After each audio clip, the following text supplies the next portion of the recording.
पूरी वॉर को आप किस तरीके से देखते हैं? जिस तरीके का ऑपरेशन हमने इस बार किया है तो वो हल्का ऑपरेशन नहीं था।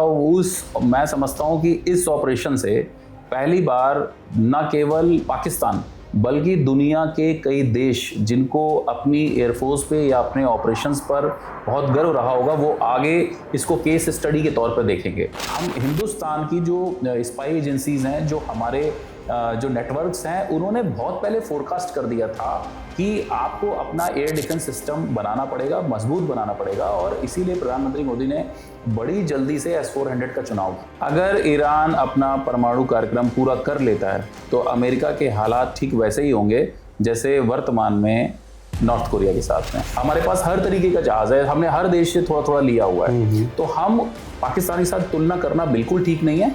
अब समय आ चुका है जब हम चाइना की तरफ देख रहे हैं कि हम इन दोनों को एक साथ कैसे संभाल सकते हैं, और हमने ऑपरेशन सिंदूर में भी इनको ध्यान में रखते हुए अपना ऑपरेशन तीस्ता प्रहार बांग्लादेश की तरफ जारी रखा। पायलट एक ऐसा लिंक है कि आज वो इस दुनिया में नहीं है, तो कोई भी बोल सकता है पायलट अगर हो सकता है, और he is not there to defend himself.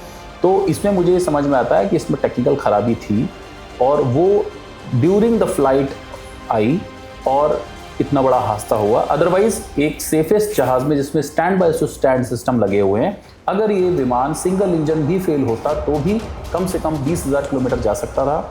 तो वेलकम टू जीसी पॉडकास्ट। आपके लिए हम पॉडकास्ट लेकर आते हैं, अलग अलग फील्ड के एक्सपर्ट लोगों को लेकर आते हैं, और आज हमारे साथ एक स्पेशल इंसान है। ऐसे इंसान जिन्होंने इस देश के लिए बहुत ज़्यादा अचीवमेंट हासिल की, देश के लिए इंपॉर्टेंट मिशन में उन्होंने बहुत बड़ा रोल निभाया। आज हमारे साथ हैं एयरफोर्स के squadron leader Subodh Dikshit sir. उन्होंने बहुत ज़्यादा मिशन में वहाँ पर रोल निभाया है। आपको ये जानकर मतलब थोड़ा सा आश्चर्य होगा कि यार एक इंसान इतने सारे काम कैसे कर सकता है। बहुत ज़्यादा जगह इनकी अचीवमेंट रही। जैसे कि मैं आपको बता दूं कि जो आप एयर शोज देखते हैं, कई दफ़ा आपने टीवी पर भी शोज देखे होंगे, उनकी कमेंट्री सर करते थे और हिंदी में कमेंट्री करते थे। ऑथर रह चुके हैं, कई बुक्स आ चुकी है उनकी, और एयरफोर्स ने खास तौर पर उनको परमिशन दी थी कि आप बुक लिखिए, और वो बुक लोगों ने बहुत पढ़ी, बहुत लोगों को पसंद आई।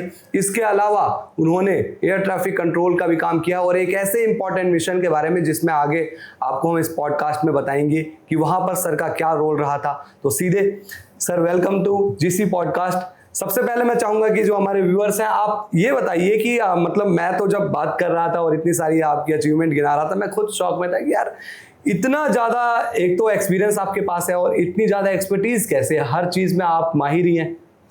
Thank you Deepak for calling me in your GC podcast. और मेरे दर्शकों को नमस्कार। मेरे लिए ये एक गर्व का अनुभव है कि आज इस पॉडकास्ट के माध्यम से मैं आप सबसे जुड़ पा रहा हूँ। तो छोटी सी जर्नी से शुरुआत हुई थी, लेकिन उसको भारतीय वायुसेना के माध्यम से इतना आगे तक ले जाने का मौका मिला कि फिर मुझे ये लगता रहा कि ये जीवन एक पर्याप्त नहीं है मेरे लिए, और शायद मैं भगवान से यही मानूंगा कि अगला भी जन्म जब मिले तो मैं दोबारा से एयरफोर्स में आऊँ और फिर से जो बचा मेरे काम रह जाए उसको पूरा करूं।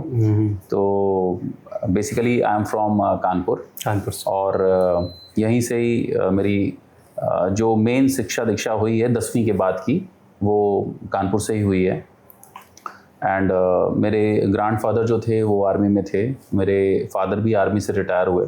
तो परिवार का एक माहौल था कि फ़ौज में जाना है, और जो भी दुनिया की सबसे बड़ी सर्विस है वो फ़ौज है। और मैंने अपने फादर को कारगिल में देखा हुआ है। तब मैं 7th में था, छोटा था उस समय। मोबाइल, यूट्यूब और ये सब नहीं होते थे। फादर मेरे वहाँ से चिट्ठियाँ लिखा करते थे। मुझे याद है कि मैं उन्हें चिट्ठियाँ लिखा करता था। तो मैंने अपने घर में वो बचपन से ही देखा हुआ था कि मैं 5th क्लास में पहुँच गया, मैं पापा को चिट्ठी लिखता था, पापा मुझे लिखते थे, मम्मी लिखा करती थी, और मेरी सिस्टर्स हैं, तो मेरी सिस्टर से अगर लड़ाई हुई है कभी तो मैं चिट्ठी में वो भी लिखा करता था, फादर चिट्ठी से समझाते थे। तो वो सारे दौर देखे मैंने, और एक बालपन में वो सारी चीज़ें ऐसी मेरी घुस गई, और उसी समय पर कारगिल हुआ। तो मुझे याद है कि फादर का करीबन 3-4 महीने तक कोई घर में ख़त नहीं आया, और मम्मी भी बहुत डिस्टर्ब हो गई, परिवार के लोग परेशान हो गए। मैं बहुत छोटा था, और मेरी बड़ी सिस्टर हैं, मैं छोटा था घर में।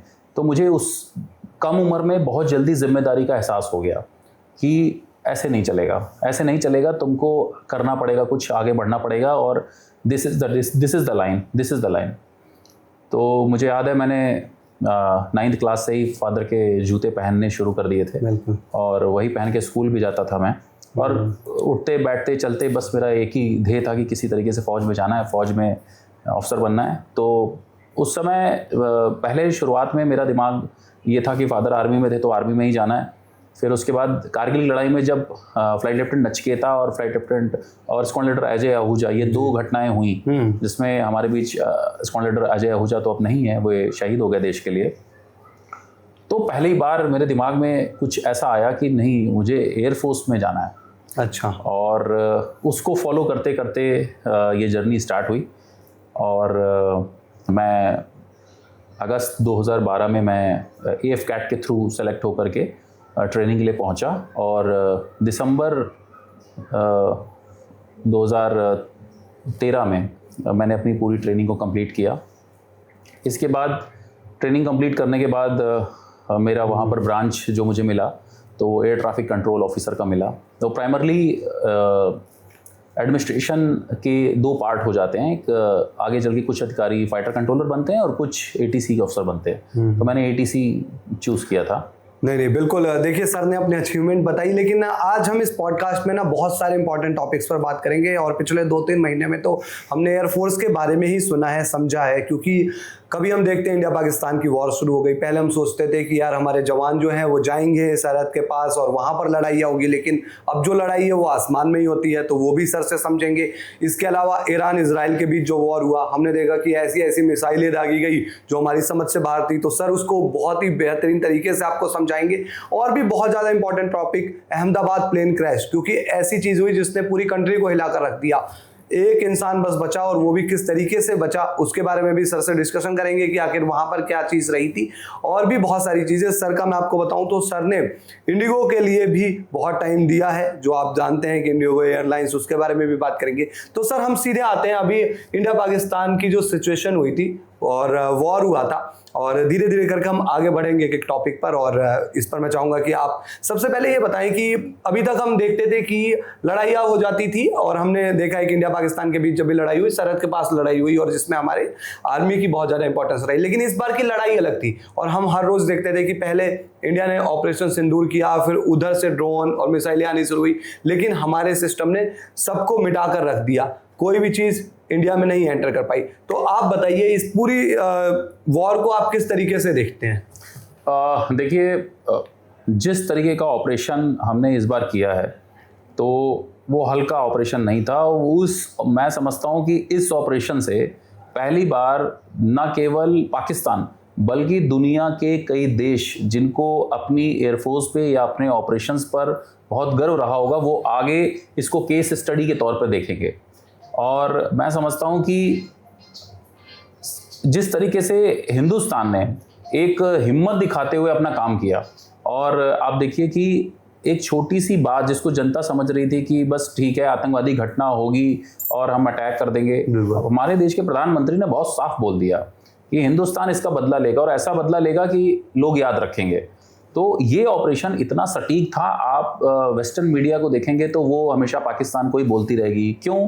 क्योंकि पाकिस्तान एक ऐसा बेस है जहाँ पर उनको वहाँ पर उतरने के लिए रनवे मिल जाएंगे। हिंदुस्तान के पीछे अमेरिका पड़ा हुआ है कि भाई बहुत पहले से कि हमें यहाँ पर फाइटर प्लेन ऑपरेशन के लिए बेस मिल जाते। अफगानिस्तान की जो लड़ाई हुई उसमें भी अमेरिका ने चाहा कि यहाँ हमें बेस मिले, वो हिंदुस्तान ने नहीं दिया, क्योंकि हमने बोला कि हम धर्मनिरपेक्ष हैं, हम एक ऐसी कंट्री हैं जो निष्पक्ष रहेगी। इस बात का दबाव हमेशा था। लेकिन इस ऑपरेशन में सबसे पहले हमने अपने टारगेट का चुनाव किया।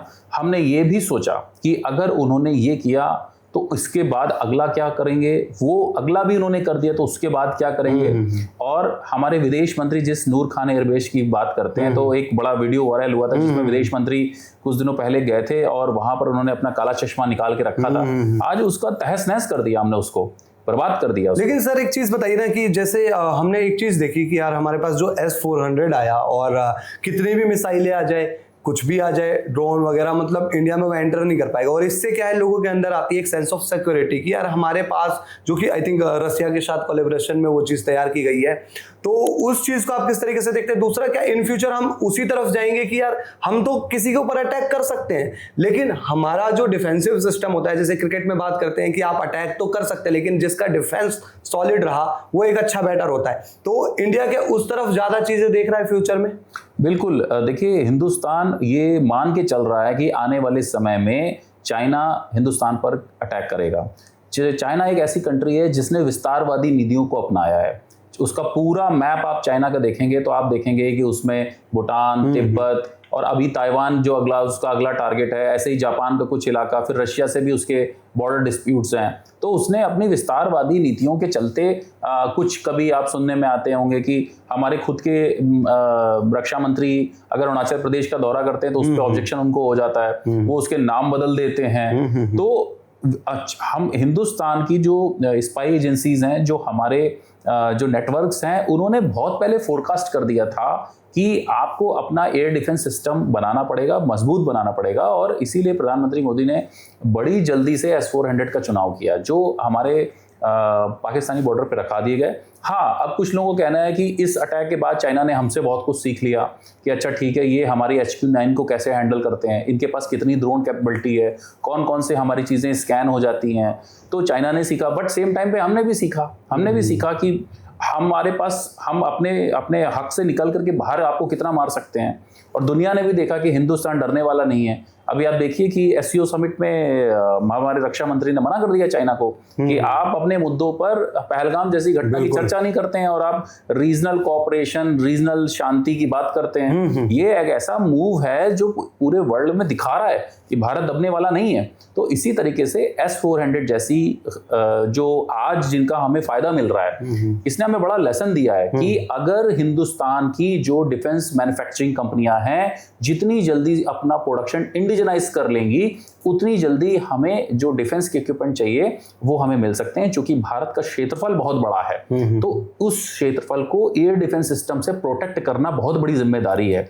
अभी हम बाहर से खरीद रहे हैं। बिल्कुल सर, इसमें एक चीज़ और, मतलब हमने लोगों से भी देखा है, सुना है, और आई थिंक आप तो इससे सबसे बेहतर बता सकते हैं, आपने इंडियन एयरफोर्स के साथ इतना टाइम गुजारा। एक तो कंपैरिजन वैसे बनता नहीं है सीधा सीधा पाकिस्तान के साथ, हम जानते हैं, लेकिन हमने भी सोशल मीडिया पर बहुत देखा है कि पाकिस्तान एक तो झूठी बातें करता है, क्योंकि उनकी वो आदत रही है कि हमारे ये जो वो US से खरीद के लाते हैं फाइटर जेट, वो बहुत बढ़िया हैं, इंडिया के पास उतना नहीं है। लेकिन इंडिया भाई काम करके दिखाता है। तो अगर मैं आपसे कहूँ कि कंपेरिजन हो जाए इंडिया की एयरफोर्स और पाकिस्तान की एयरफोर्स, तो आप किस तरीके से देखते हैं? देखिए, एक वर्ड होता है एयर सुपीरियॉरिटी और एक वर्ड होता है एयर डोमिनेंस। एयर डोमिनेंस का मतलब होता है कि अब मेरी उस पूरे वायु क्षेत्र में दादागिरी है। अब मैं, जब तक मेरा जहाज़ ऊपर है तब तक किसी दूसरे का जहाज़ घुस नहीं सकता। और एक वर्ड है एयर सुपीरियॉरिटी। एयर सुपीरियॉरिटी का मतलब है कि ठीक है, आज मेरी दादागिरी थी बट थोड़ी सी कम हो गई, तो मैं दादागिरी तो नहीं चला सकता, लेकिन हाँ, मेरी सुपीरियॉरिटी मेंटेन रहेगी।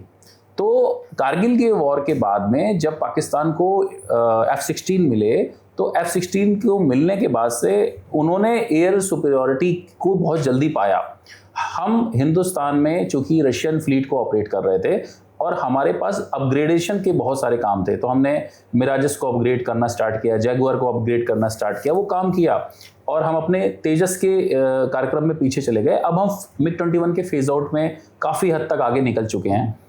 तो मैं ये समझता हूँ कि अब राफेल के आने के बाद से उसको, पाकिस्तान को अच्छे से पता है कि ये अपने ऑलरेडी इस प्रोसेस में है कि अपने स्क्वाड्रन्स को बढ़ा रहे हैं। और जिसने भी ये पूरी प्लानिंग बनाई है कि अगर आप वैसे कंपेयर करेंगे कि पाकिस्तान ज़्यादा है, हिंदुस्तान ज़्यादा है, तो हिंदुस्तान हमेशा भारी पड़ेगा। उसके दो कारण हैं। पहला, पाकिस्तान की जो नक्शा देखेंगे आप, तो उसका चौड़ाई नहीं है। पाकिस्तान के जो लंबाई चौड़ाई है, उसके पास चौड़ाई नहीं है। और उस चौड़ाई के ना होने का खामियाजा ठीक वैसा ही हो रहा है जैसा ईरान के अटैक की वजह से इजराइल के साथ हो रहा है। वो भारत के किसी बड़े हमले को बर्दाश्त करने की ताकत नहीं है उसमें, जबकि हिंदुस्तान इतना बड़ा है कि आप उस पर जब अटैक करेंगे तो उसको सहन कर सकता है। आप एक प्रदेश उड़ा सकते हैं, पूरे हिंदुस्तान को नहीं उड़ा सकते। तो हमारे पास एयर सुपीरियॉरिटी अब से आगे बढ़ के एयर डोमिनेंस की दिशा में हम बढ़ चुके हैं। इसके साथ साथ हमने चिनूक, अपाचे, C-130 जहाज और जो हमने हाउवित्जर तोहफे अभी लेने स्टार्ट कर दिए हैं, ये हमारे पूरे डिफेंस प्रोडक्शन के साथ साथ हमें इंडिजनाइजेशन होने का मौका दे रही हैं। हमारे खुद के इंजीनियर्स जो हैं वो अब सीख रहे हैं कि, और हमारी जो इन्वेंट्री है एयरफोर्स की जो इन्वेंट्री है बहुत कॉम्प्लेक्स इन्वेंट्री है। हमारे पास हर तरीके का जहाज है, हमने हर देश से थोड़ा थोड़ा लिया हुआ है। तो हम पाकिस्तानी के साथ तुलना करना बिल्कुल ठीक नहीं है। अब समय आ चुका है जब हम चाइना की तरफ देख रहे हैं कि हम इन दोनों को एक साथ कैसे संभाल सकते हैं, और हमने ऑपरेशन सिंदूर में भी इनको ध्यान में रखते हुए अपना ऑपरेशन तीस्ता प्रहार बांग्लादेश की तरफ जारी रखा। एक चीज़ बताइए सर, बेसिकली हमने देखा है कि बहुत टाइम से, आज की बात नहीं है, और पाकिस्तान अपने आतंकवादी भेजता रहता है इंडिया में, और वो कश्मीर के रास्ते एंट्री करते हैं, और हमारी जो आर्मी होती है या इवन BSF, CRPF, वहाँ की पुलिस फोर्स, वो मार देती है वहाँ पर। और इस बार हमने एक ऐसी चीज़ देखी है, इवन पिछले 3-4 साल, या फिर हम बात करें 2016 से, जो भी इवन आपने बालाकोट का जैसा भी आप जिक्र भी कर रहे थे, उरी में जो हुआ था, तो हमने बदले लेने शुरू किए, और हमने ये सारे बदले लिए अपने एयरफोर्स के थ्रू। लेकिन क्या होता है कि जैसे पाकिस्तान में एक कह सकते हैं कि नल है, और वो सप्लाई करता है वहां से आतंकवादी, और हमने इस बार देखा कि हम उनके एरिया में घुसकर उनके जो आतंकवादी ठिकाने होते हैं उनको पूरा डिस्ट्रॉय कर देते हैं।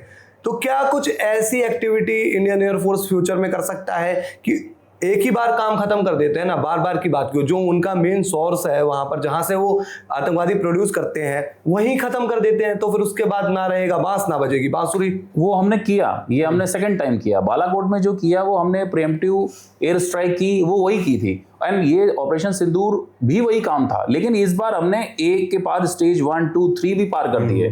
तो पाकिस्तान को पहली बार तो समझ में नहीं आया था, हाँ ऑपरेशन बालाकोट के बाद उसको बहुत बड़ा एक झटका लगा, उन्होंने फिर भी नहीं माना, तो उन्होंने सोचा चलो हिंदुस्तान इसके बाद क्या करेगा। अब हम उनके रनवे तक पहुंच चुके हैं, एयर बेसेस हम उड़ा चुके हैं, और जो ब्रह्मोस का उनके ऊपर घाव लगा है वो उसको भूलने वाले नहीं है।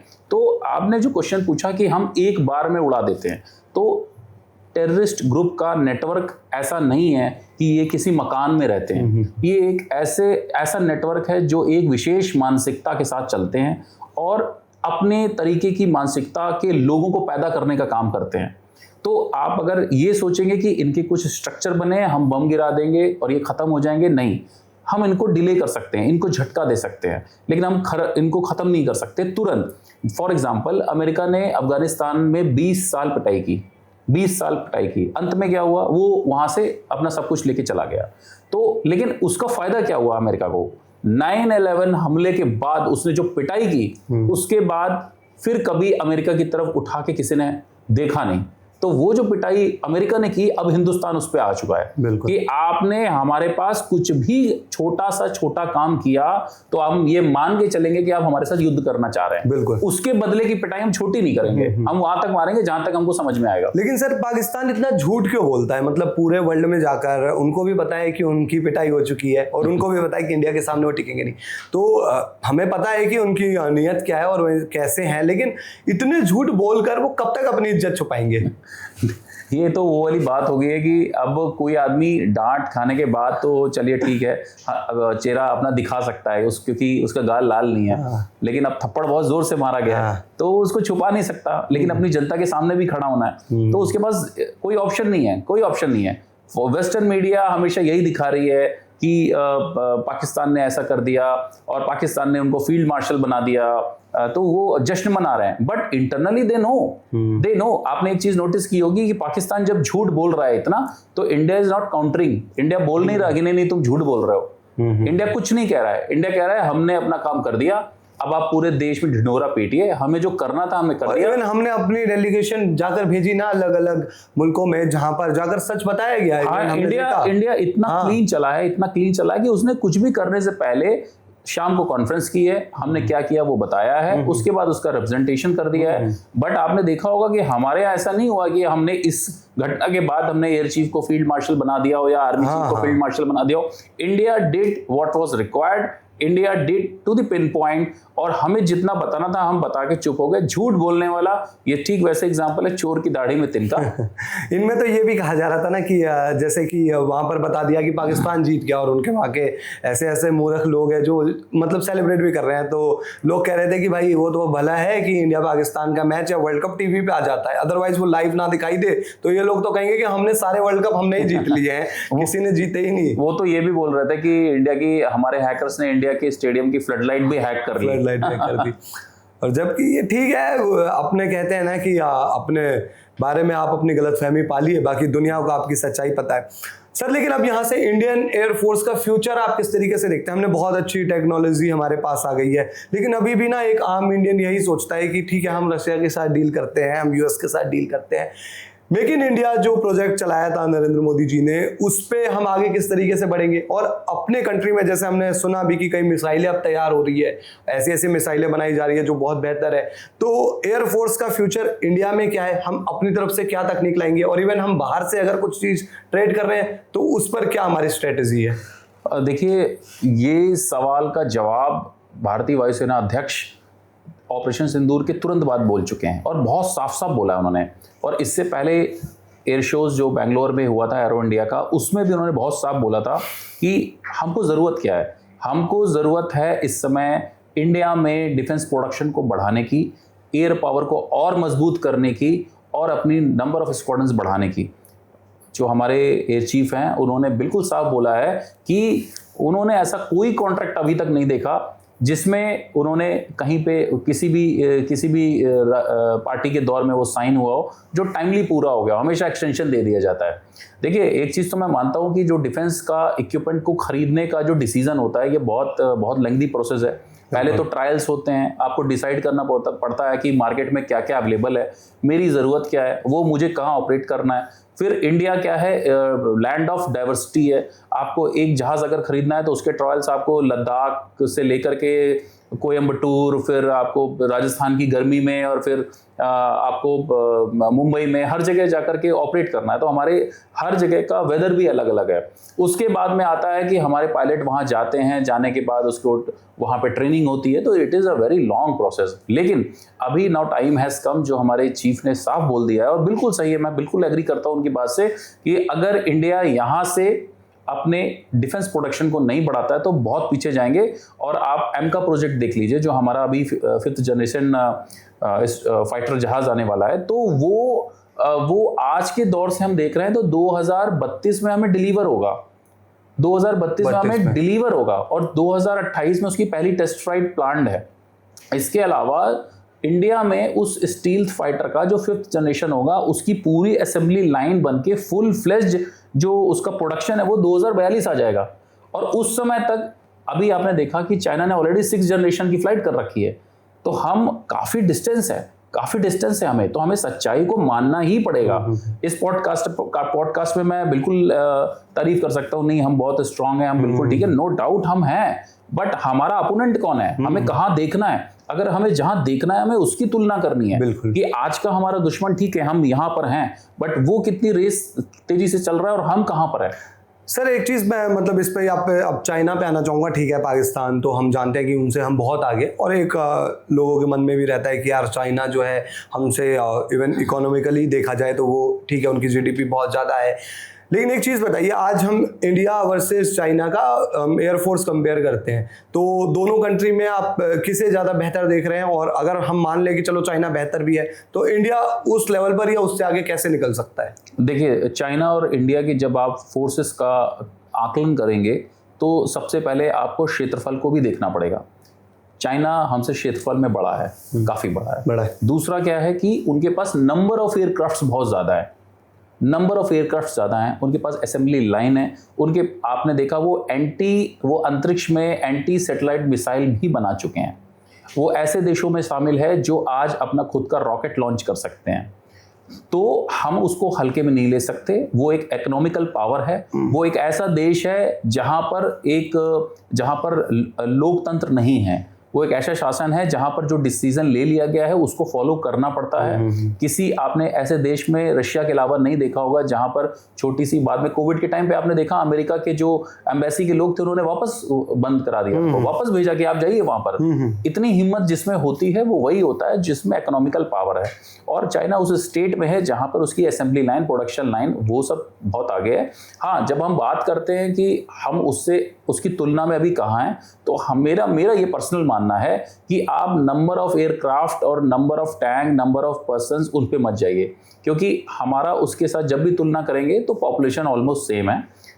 हमारी क्वालिटी बहुत अच्छी है, हमारी क्वालिटी ऑफ ट्रेनिंग बहुत अच्छी है, हमारे जो प्लान्स हैं वो बहुत अच्छे हैं। और मैं इस पॉडकास्ट के माध्यम से बता दूं कि आप हर बार फाइटर एयरक्राफ्ट को मत देखिए। हमारे साइंटिस्ट ने जो इंटर कॉन्टिनेंटल बैलिस्टिक मिसाइल्स हैं उसमें जो दूरी हासिल कर ली है वो बहुत बड़ा डिटरेंस है चाइना के लिए। वो कभी हम पे ये सोच के अटैक नहीं करेगा कि इनकी कम स्क्वाड्रंस है और हमारी ज्यादा, तो हम अटैक कर देते हैं। वो ये जरूर देखेगा कि आज की डेट में इंडिया के पास हैसियत है कि वो 5000 किलोमीटर दूर तक अपनी मिसाइल गिरा सकता है। सर, इसमें एक चीज बताइए, बहुत अच्छा पहलवान होता है और उसके पास मतलब ताकत बहुत ज्यादा है, पर उसने फाइटें नहीं लड़ी इतनी, ठीक है, लेकिन एक ऐसा पहलवान है जिसके पास आई थिंक ताकत सामने वाली जितनी ना हो, लेकिन उसको एक्सपीरियंस है अच्छे अच्छे मैचेस खेलने का, जीतने का। मैं कह रहा हूँ वहां पर वो अच्छा करा है। चाइना का हमने देखा है कि उनकी इतनी ज्यादा फाइटों में इंक्लूजन नहीं रही है, फाइट का उनका एक्सपीरियंस ज्यादा नहीं है। तो इस बिना पर हम ये भी तो मान सकते हैं ना कि यार इंडिया के साथ जब उनकी फाइट होगी तो इंडिया एक ऐसी कंट्री है जिनके पास एक्सपीरियंस है, भले ही हमारे पास थोड़े उनके मुकाबले रिसोर्सेज कम रहे हों। तो उस हिसाब से आप क्या सोचते हैं कि, और हम अपनी कंट्री को तो हमेशा से मानते हैं कि शायद हम सबसे बेस्ट ना हो, लेकिन हमारे पास जो हमारे जवान हैं, चाहे वो किसी भी फोर्स के हो, इंडियन एयरफोर्स, इंडियन नेवी या इंडियन आर्मी, उनके पास सबसे इंपॉर्टेंट है जिगरा। हमने ऐसी ऐसी चीज़ें, हमने मतलब हिस्ट्री में इतनी कहानियाँ पढ़ी है, चाहे वो आप देखो कि यार पाकिस्तान से आ रहे हैं हजारों के सैनिक, हमारे 120 सैनिक वही उनको हरा देते हैं, एंट्री नहीं करने देते, जो हमने राजस्थान की कहानी सुनी थी।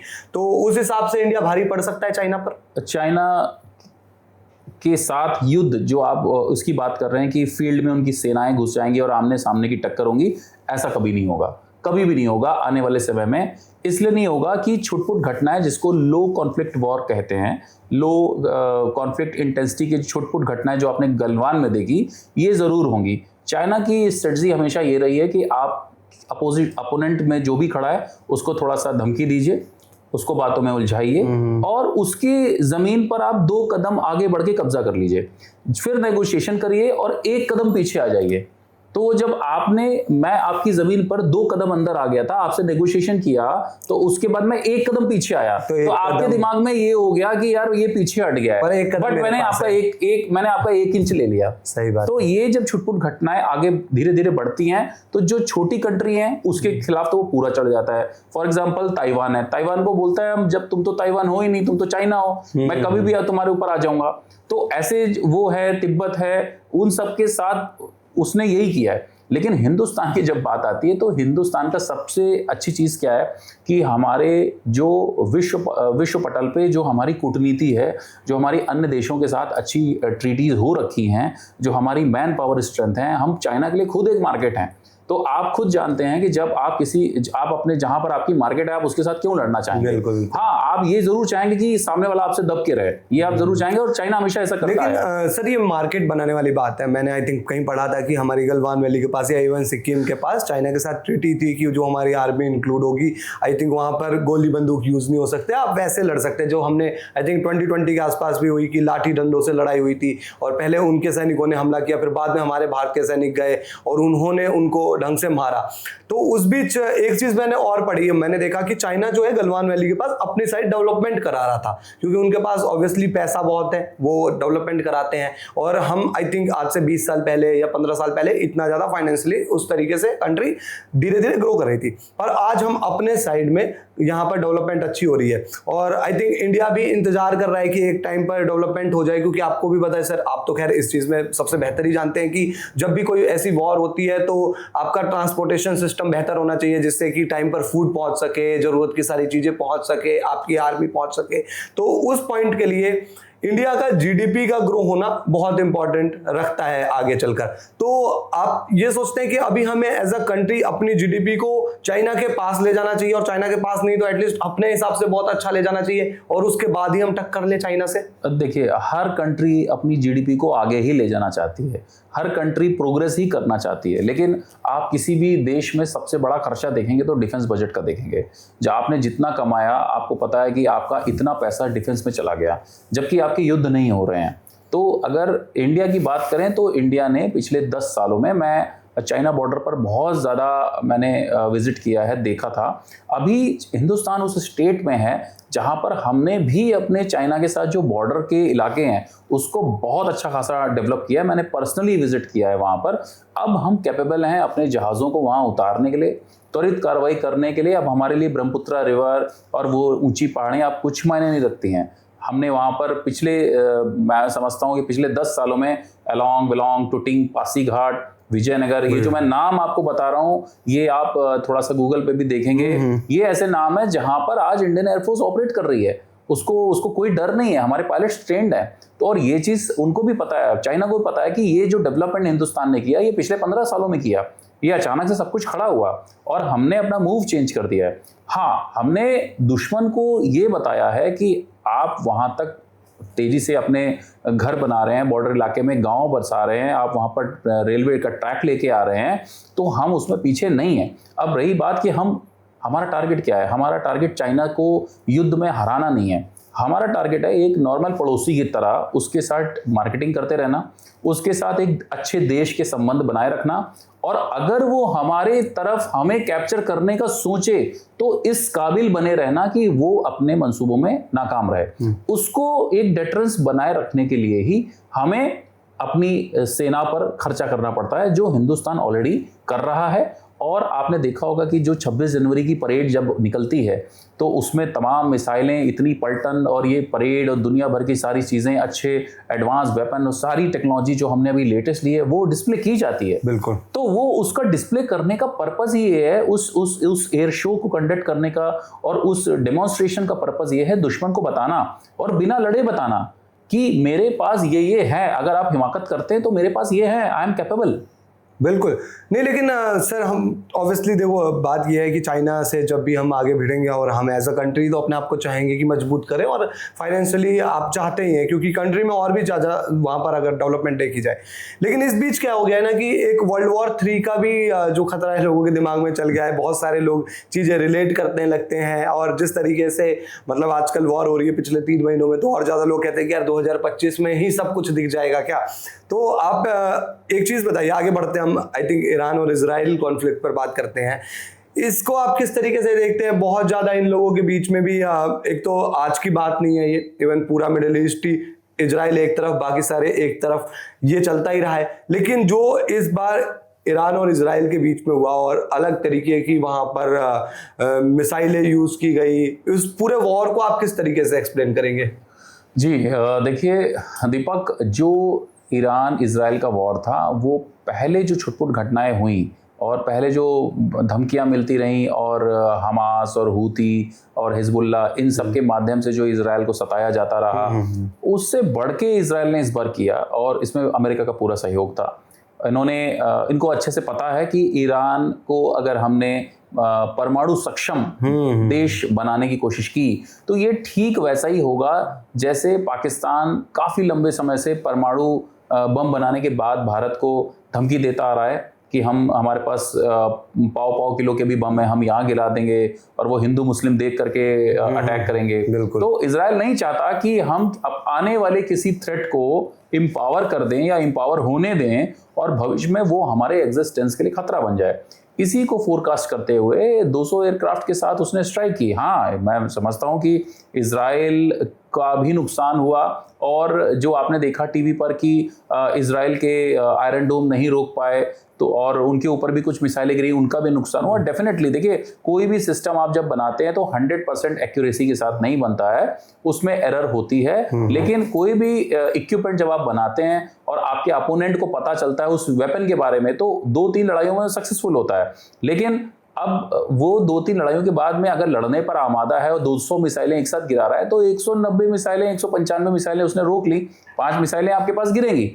तो ये जो लड़ाई है, मैं समझता हूँ अभी पूरी तरीके से थमी नहीं है। भले ही यहाँ पर सीज फायर हो चुका है ऑपरेशन सिंदूर की तरह, बट मैं समझता हूँ कि ईरान अपने परमाणु कार्यक्रम को आगे बनाए रखेगा और आने वाले समय में जब वो थोड़ा सा फिर से स्टेबल होगा तो वो फिर उन्हीं हरकतों में जुटा रहेगा, क्योंकि वो अपनी आइडियोलॉजी के साथ उस पूरे अरब वर्ल्ड पे अपनी हुकूमत भी चाहता है।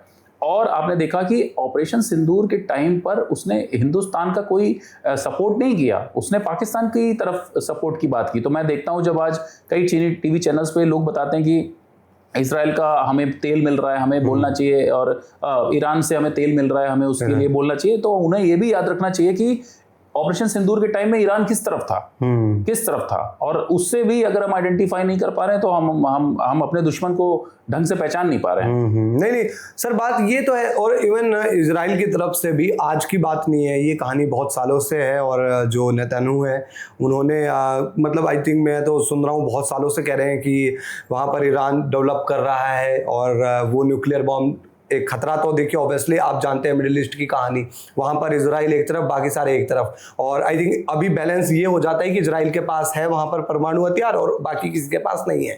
लेकिन कल को जब ईरान के पास आ जाएगा तो फिर यूएस का भी डोमिनेशन वहाँ थोड़ा कम होगा। आई थिंक वहाँ पर उनको जाकर नेगोशिएशन करने पड़ेंगे। तो यूएस भी इसीलिए इंक्लूड हो रहा है इजराइल के साथ कि हम ईरान को एक तो हम बनने नहीं देंगे न्यूक्लियर पावर, दूसरी चीज उनके जो लीडर है उनके साथ भी कुछ आई थिंक डोनाल्ड ट्रंप का पर्सनल खुन्नस नजर तो आता है। ये अगर ईरान अपना परमाणु कार्यक्रम पूरा कर लेता है तो अमेरिका के हालात ठीक वैसे ही होंगे जैसे वर्तमान में नॉर्थ कोरिया के साथ में। नॉर्थ कोरिया के जिस तरीके से कार्रवाइयाँ रहती हैं और जिस तरीके से डोनाल्ड ट्रंप को खुद उसको टेबल पे बुला करके प्यार से बात करना पड़ता है, तो आने वाले समय में ईरान भी फिर उनसे ऐसे ही बात करेगा। वो तो पागल आदमी है नॉर्थ कोरिया में, वो तो कुछ भी कर देंगे, वो कुछ भी कर देंगे। हाँ। तो दुनिया ने नॉर्थ कोरिया से एक बात सीख ली है कि आपको शांति से रहना है तो आपको शस्त्र उठाने पड़ेंगे, और या फिर आपको अपनी शक्ति को बढ़ाना पड़ेगा। शक्ति आपने अगर बढ़ा ली तो मजबूत से मजबूत देश भी आपकी तरफ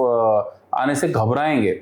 सर लेकिन यूएस तो कहता है कि हमने अपने जो फाइटर जेट भेजे और हमने तो तबाह कर दिए पूरे के पूरे, जहां पर न्यूक्लियर तैयार किया जा रहा था, जहां पर उनकी सारी फैसिलिटीज़ थी। और हमने सुना कि वो उनका एक फाइटर जेट था कि वो पहाड़ के नीचे भी अगर कुछ चीज़ें चल रही तो उनको भी ब्लास्ट कर देगा। तो आई थिंक लोग भी जानना चाहते हैं कि वो किस तरीके का फाइटर जेट है और वहाँ पर यूएस ने इस तरीके से कैसे अपनी टेक्नोलॉजी को उतना लेवल ऊपर किया। देखिए, हर एक देश अपने हर ऑपरेशन के बाद में हमेशा यही बोलता है कि उसने टारगेट अचीव कर लिया है, और ईरान भी जश्न मना रहा है कि हमने इजराइल और अमेरिका दोनों से एक साथ मुकाबला किया। इजराइल इस बात का जश्न मना रहा है कि हमने जो चाहा वो अचीव कर लिया। लेकिन अगर मैं आपको बताऊं कि अगर अमेरिका ये कहता है कि उसने सारा सब कुछ तबाह कर दिया, तो ऐसा बिल्कुल भी नहीं है। अगर आपके पास एक बार नॉलेज है, आप परमाणु बम को शांतिप्रिय कार्यों में लगा सकने की ताकत और क्षमता दे चुके हैं, तो उसको ऐसे रोका नहीं जा सकता है। और जहाँ तक बात आती है कि उन्होंने ऑपरेशन किया, हाँ, मैं वर्ल्ड में बहुत अच्छा एग्जाम्पल सेट किया अमेरिका ने 37 घंटे की फ्लाइट के बाद में, और अपने V2 बॉम्बर्स के साथ में इतना लंबा ऑपरेशन 37 घंटे का किया। वो उन्होंने दुनिया को अपनी माइट दिखाई कि हम इतने ताकतवर हैं, इतने मजबूत हैं, हम आपके घर में आ सकते हैं। और अपने जो बंकर को ब्लास्ट करने वाले बॉम्ब्स होते हैं उनको उन्होंने गिराया। हाँ, उन्होंने डैमेज किया, बट जैसे सारे देशों के पास अपनी स्पाई एजेंसीज रहती हैं, ऐसे ईरान के पास भी हैं, इजराइल के पास भी हैं। उसको पता है कि जब ऑलरेडी मेरे ऊपर हमला हो रहा है, इसी मुद्दे को लेके हो रहा है कि भाई आपके न्यूक्लियर साइट्स को हम नहीं रहने देंगे, तो वो अपने उसको रीलोकेट करता रहेगा। लेकिन जो ईरान ने सर कतर में जहां पे यूएस के कैंप ने उनके ऊपर बॉम्बिंग की, तो उससे ये नहीं लगता आपको कि ईरान अपने ही आसपास के मुल्कों को भी दुश्मन बना ले रहा है? और हमने सुना कि भाई पाकिस्तान में देखो ऑब्वियसली एयर बेसिस रहते ही हैं अमेरिका के, और इस वजह से अमेरिका हेल्प भी उनकी करता है। तो पाकिस्तान ऐसे तो मुस्लिम कंट्रीज का जो चलता है, तो यार वहां तो वो ईरान के अगेंस्ट है जब आपको अपना फायदा है। लेकिन वैसे जब आपको बात करनी होती है अपने इस्लाम को लेकर, अपने धर्म को लेकर, तब आप सारे एक हो जाते हो। तो यार ये तो मतलब पाकिस्तान का भी सबसे बड़ा दोगलापन है, या जो बाकी और कंट्रीज इन सब चीजों में इंक्लूड होती है उनका भी है ये? देखिए, आपने बात की कि ईरान ने कतर के आसपास हमला किया। ये ऐसा नहीं है कि ये ईरान ने अचानक कर दिया और इसके पास इससे बेहतर ऑप्शन नहीं था। इससे पहले भी 2024 में ईरान ने कई ऐसे छोटे मोटे हमले किए हैं, लेकिन हाँ ये फेस सेविंग का एक कार्यक्रम था जिसमें अमेरिका के इतने बड़े हमले के बाद में ईरान को कुछ दिखाना था। तो जाहिर सी बात है कि कतर को बता करके तब हमले करना, तो वहां पे America is not going to leave his own aircraft and own people. हाँ उसको एक मौका दिया कि ठीक है आपको कुछ दिखाना है, आप भी इधर उधर फायर कर दीजिए और आपका भी दिल शांत हो जाएगा और ज्यादा कुछ हताहत नहीं होंगे। तो ईरान तो खुद कह रहा है मैंने कतर को बता के हमला किया, तो बता के हमला किया तो कतर क्या करेगा? कतर अमेरिका को ये थोड़ी ना बोलेगा नहीं नहीं आप पिन पॉइंट कर दीजिए। उसमें 10 मिसाइलें गिराई, गिराने के बाद एक टारगेट पे गिरी, और टारगेट भी क्या है कि मॉल के पास गिर गई जाकर के। तो आप एक ऐसी पिक्चर ला के दीजिए जिसमें किसी अमेरिकन सैनिक की लाश पड़ी हो या उसका कोई डिफेंस का स्ट्रक्चर गिरा हो। तो it is I think that it is a pre plan thing कि जस्ट अपनी जनता को दुनिया के सामने बचाना था। And this big nation does this also कि ठीक है आप ऐसे कर दिए। इससे पहले भी एक बार अमेरिका के में ट्रम्प के सेकंड कार्यकाल में ईरान के साथ ही जब उनके कमांडर को ड्रोन से मार दिया गया था, तो ऐसा लग रहा था कि अमेरिका अब ईरान पर अटैक करेगा, लेकिन उसके बावजूद भी उसका बदला लेने के लिए ईरान ने इराक में जहां पे अमेरिका बेसेस थे वहां पे कुछ मिसाइलें गिराई थी और अपना बदला बोल दिया कि हमारा बदला पूरा हुआ। नहीं, लेकिन एक चीज वही भी है ना कि ईरान की ऑब्वियसली हमने देखा है कि भाई उन्होंने ये तो दिखवा दिया दुनिया को, और इजराइल में आई थिंक फॉरेन की जो मीडिया थी उनको एंट्री थी, पर ईरान ने छुपाया, फॉरेन की मीडिया को कवर करने से रोका, और इजराइल की जो तबाही थी थोड़ी बहुत हमने देखी, उनको भी नुकसान हुआ, लेकिन ईरान के कई उनके अधिकारी मारे गए, उनकी कंट्री को भी बहुत नुकसान हुआ, लेकिन वर्ल्ड मीडिया में उस तरीके से चीजें छाई नहीं। तो उनके लीडर भी यहाँ पर छुपा रहे हैं ना दुनिया से बहुत कुछ। आप जब पावरफुल नहीं है, लेकिन आप भी तो एक नैरेटिव और जीतना चाहते हैं कि हम तो इजराइल को हरा देंगे, जो आज तक तो हो नहीं पाया। देखिए सत्ता परिवर्तन के लिए सबसे बड़ी पावर होती है जनता। अगर जनता को यह महसूस हो गया कि उनका वर्तमान लीडर जो है वो इस हमले में कुछ नहीं कर पाया और हार गया, तो जनता को क्या है? जनता तो आपने देखा श्रीलंका में क्या हुआ, सारी जनता तो संसद के अंदर घुस गई, एक बार अमेरिका में भी घुस चुकी है। तो ऐसे में तो अगर पूरी जनता आपके अगेंस्ट में हो जाएगी, तो वहां पे 9 करोड़ की पॉपुलेशन है, वो सारी जनता को अगर पता चल जाए कि हमारे ऊपर इजराइल ने अटैक किया, अमेरिका ने अटैक किया, और आप डिक्लेयर कर रहे हैं कि हम कुछ कर ही नहीं पाए, तो फिर हम किस लिए सपोर्ट कर रहे थे? तो लोग मरना पसंद करेंगे और लोग संसद में जाकर के खुद मार देंगे। तो उससे बचने के लिए उनकी मजबूरी है इस बात को बताना। और मैं समझता हूँ ईरान ने अपना फेस सेविंग जरूर किया, और उन्होंने इजराइल पे अटैक किया, उन्होंने ये भी दुनिया को दिखाया कि हाँ दे आर कैपेबल। उन्होंने जिस तरीके से सेजल मिसाइल को चला के दिखाया उन्होंने कि हाँ भाई हम ये कर सकते हैं, हम ट्रेंड बंदे हैं। तो ईरान ने अपनी आधुनिकतम जो क्षमता थी उसको दिखाया। उन्होंने स्टेट ऑफ हॉर्मुज़ को क्लोज करने की धमकी दी, बट किया नहीं है। उस पर बहुत बड़ा प्रेशर है, वो बंद करने से पूरे इंडिया में, चाइना में खासकर, कि वहां पर तेल की सप्लाई रुक सकती है। तो उसके पास है, उसकी नेवी मजबूत है, बिल्कुल। लेकिन वो ये नहीं चाहता कि अभी जो चल रहा है उस पर मैं इतनी मार खा जाऊं कि मुझे मेरा परमाणु कार्यक्रम ही बंद करना पड़े। मैं अभी जितना उस पर हमला हुआ है उसके परमाणु कार्यक्रम नो डाउट कम से कम 2 से 5 साल डिले हो गया है, पीछे हो गया है। क्यों? वो अपना स्ट्रक्चर तैयार करेगा, वो अपने नए साइंटिस्ट तैयार करेगा, जो उसके कमांडर्स उसकी इंफॉर्मेशन जानते थे वो तैयार करेगा, अपनी नई साइट को रिलोकेट करेगा, उसको डेवलप करेगा। तो now this program has been delayed because of this attack. He is not in a position to take chance with Israel and America both.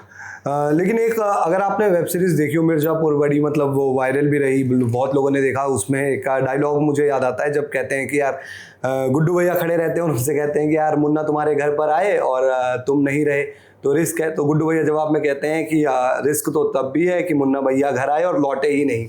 तो एक चीज़ हमने मतलब इसलिए बेसिकली मैं इसको लेकर आया कि हमने इजराइल के साथ ये कहानी तो सुनी थी कि इजराइल के साथ आप जब लड़ते हो तो रिस्क रहता है, क्योंकि इजराइल के पास एक बहुत अच्छा आयरन डोम है जिससे वो सारे आपकी मिसाइलें रोक देगा, लेकिन वो जब मिसाइलें मारेगा तो आप नहीं रोक पाओगे। लेकिन इस बार हमने देखा कि ईरान जो था वो कुछ ऐसी बैलिस्टिक मिसाइल लेकर आया जो इजराइल का आयरन डोम भी नहीं रोक पाया। और उस दौरान हमने देखा कि बंकर में छुप जाते थे, एक सायरन बजने लगता था तो लोग बंकर में छुप जाते थे। इजराइल को पहले पता चल जाता था कि वो ऐसी बैलिस्टिक मिसाइल आ रही है, उसको हम रोक नहीं पाएंगे लेकिन हम सतर्क हो जाएंगे। तो रिस्क तो अब इजराइल के साथ भी आ गया है, जिस चीज पर उनका एक ये था प्राउड मोमेंट कि यार हम तो अपने कंट्री में कोई मिसाइल घुसने ही नहीं देंगे। पर ईरान ने दुनिया को ये भी तो बता दिया ना कि अगर ऐसी मिसाइल आप ले आओगे तो इजराइल के अंदर घुस भी जाओगे। देखिए ईरान ने अपने पूरे देश को कुल 4 प्रकार से सेव कर रखा है, 4 लेयर्स में, एयर डिफेंस को 4 लेयर्स में बांध रखा है। उसमें एरो 1, एरो 2, डेविड स्लिंग और डोम, आयरन डोम सिस्टम आता है। और ये अगर इजराइल को पता है तो ये ईरान को भी पता है। और ईरान ने इसको काउंटर करने के लिए क्या किया, उसने जो सूत्र बताते हैं वो ये बताते हैं कि उसने रडार को धोखा देने के लिए कुछ डमी मिसाइलों को भी लॉन्च किया जिसमें वॉरहेड नहीं था। ओके तो जिसमें वॉरहेड नहीं था उन मिसाइलों को भी आप जब बड़ी मात्रा में लॉन्च करते हैं और उसके बीच में एक आपकी ओरिजिनल मिसाइल होती है, तो जो रडार सिस्टम है वो तो अपनी बैटरी को यूज करेगा, फायर करेगा, बट आप ओरिजिनल फायर कर रहे हो और वहां पे तो केवल डमी मारा जा रहा है। तो इसका एक ही तरीका होता है। इसमें एक बार ऐसा भी हुआ है, ये जो रूस और यूक्रेन की लड़ाई हो रही थी उसमें भी यूक्रेन ने इसी का प्रयोग करते हुए एक रशियन शिप था उस पर भी अटैक किया था। तो कोई भी सिस्टम जो आपने लगा रखा है मिसाइल को रोकने के लिए, जब आप पर एक साथ कई मिसाइलों की बौछार हो जाती हैं, आप सक्षम हैं अपने रडार के माध्यम से दुश्मन की आती हुई मिसाइल को ट्रैक करने के लिए, बट ट्रैक करने के बाद अब आपको रोकना है। रोकने के लिए आपको अपनी मिसाइल फायर करनी पड़ेगी, लेकिन आपके पास अचानक से अगर 200, 250 हर इतनी मिसाइलें आ जाएंगी तो आपको लगातार उसको रिफिल करके फिर से फायर करना। मतलब मैं ये समझाना चाह रहा हूं कि even if you are able to track and identify, then also you have to fire and destroy. But in that bargain, what will happen if the 200 missiles have come? So at least 2 मिसाइलें, 3 मिसाइलें होंगी जो आगे आपके ऊपर गिरेंगी। तो इसी विधि के माध्यम से जो 7 अक्टूबर को हमला हुआ था 2023 में, उसमें भी उन्होंने यही किया था। उन्होंने भी बहुत सारे हमले एक साथ कर दिए थे। और आपने देखा हमास या हिजबुल्लाह जब अटैक करते हैं तो बहुत सारी मिसाइल एक साथ फायर करते हैं। वो इसीलिए करते हैं कि भले ही वो सस्ती मिसाइलें हैं, लेकिन जब वो उस सिस्टम को पार कर देंगी तो सारी 200 नहीं गिरेंगी, 2, 4, 10 गिरेंगी। तो उनका टारगेट है आप कुछ भी करें। तो 7 अक्टूबर को जो हमला हुआ उसमें लगभग उन्होंने 1100 इजरायली मार दिए। तो इजराइल तो ऐसा देश है अपना एक बंदा नहीं छोड़ता। तो मैं समझता हूं कि कोई भी सिस्टम कैसा भी बना दे, कितना भी एडवांस बना दे, 1% चांसेस रहता है एरर का। तो इजराइल को सर आप कैसे देखते हैं? मतलब एक ऐसी कंट्री जो आई थिंक उनका आप वर्ल्ड मैप देखें तो ऐसी कंट्री जिसे आप आइडेंटिफाई भी ना कर पाए इतने बड़े वर्ल्ड में, लेकिन एक ऐसी कंट्री जिसका इम्पैक्ट इतना बहुत बड़ा है। आखिर उनकी ताकत क्या है कि वो मतलब है बहुत कम लेकिन पावरफुल सबसे ज्यादा है? देखिए, इजराइल की ताकत है जो उसका सबसे बड़ा डर है वही उसकी सबसे बड़ी ताकत है। और उसका सबसे बड़ा डर है अपने एग्जिस्टेंस का भविष्य में ना होना।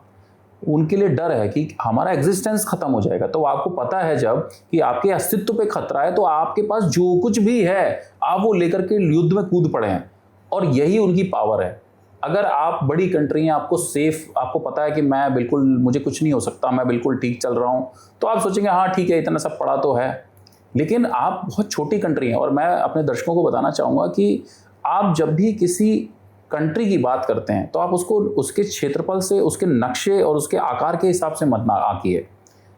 और आप अगर भारत के बगल में नेपाल है, अब मैं अगर नेपाल पर हाथ रखूं, ये कहूं नेपाल तो मेरा छोटा भाई है, तो नेपाल को बुरा लगेगा, इसलिए क्योंकि वो एक देश है। आप उसको क्षेत्रफल के हिसाब से मत देखिए। तो इसी तरीके से जो इजराइल है, इजराइल को आप क्षेत्रफल के हिसाब से मत देखिए। ना ईरान का अस्तित्व कभी जाएगा, ना इजराइल का अस्तित्व कभी जाएगा। आपने देखा कि कितने शासक आए, कितने शासक गए, कौन से धर्म का अस्तित्व मिट गया। हाँ, संख्या बढ़ गई। तो इजराइल को ये लगता है कि अगर हम इसी हिसाब से मारे जाने लगेंगे, कमज़ोर हो जाएंगे, तो हमारी संख्या कम हो जाएगी। इजराइल एक ऐसा देश है जिसने हिब्रू लैंग्वेज, जो पूरी दुनिया से जा चुकी थी, जिसको कोई बोल नहीं रहा था, उसने उस पर शोध किया, उसने उसको फिर से जीवंत कर दिया। तो आप जब किसी भाषा का अंत नहीं कर पाए तो आप किसी धर्म का कैसे अंत करेंगे? नहीं, सही बात। मेरे को याद है, मतलब मैं एक बार आई थिंक उदयपुर गया था और वहाँ मेरे को इजराइल के मतलब एक कपल मिला, एक वो आए थे, आई थिंक विजिट करने आए थे, घूमने फिरने आए थे।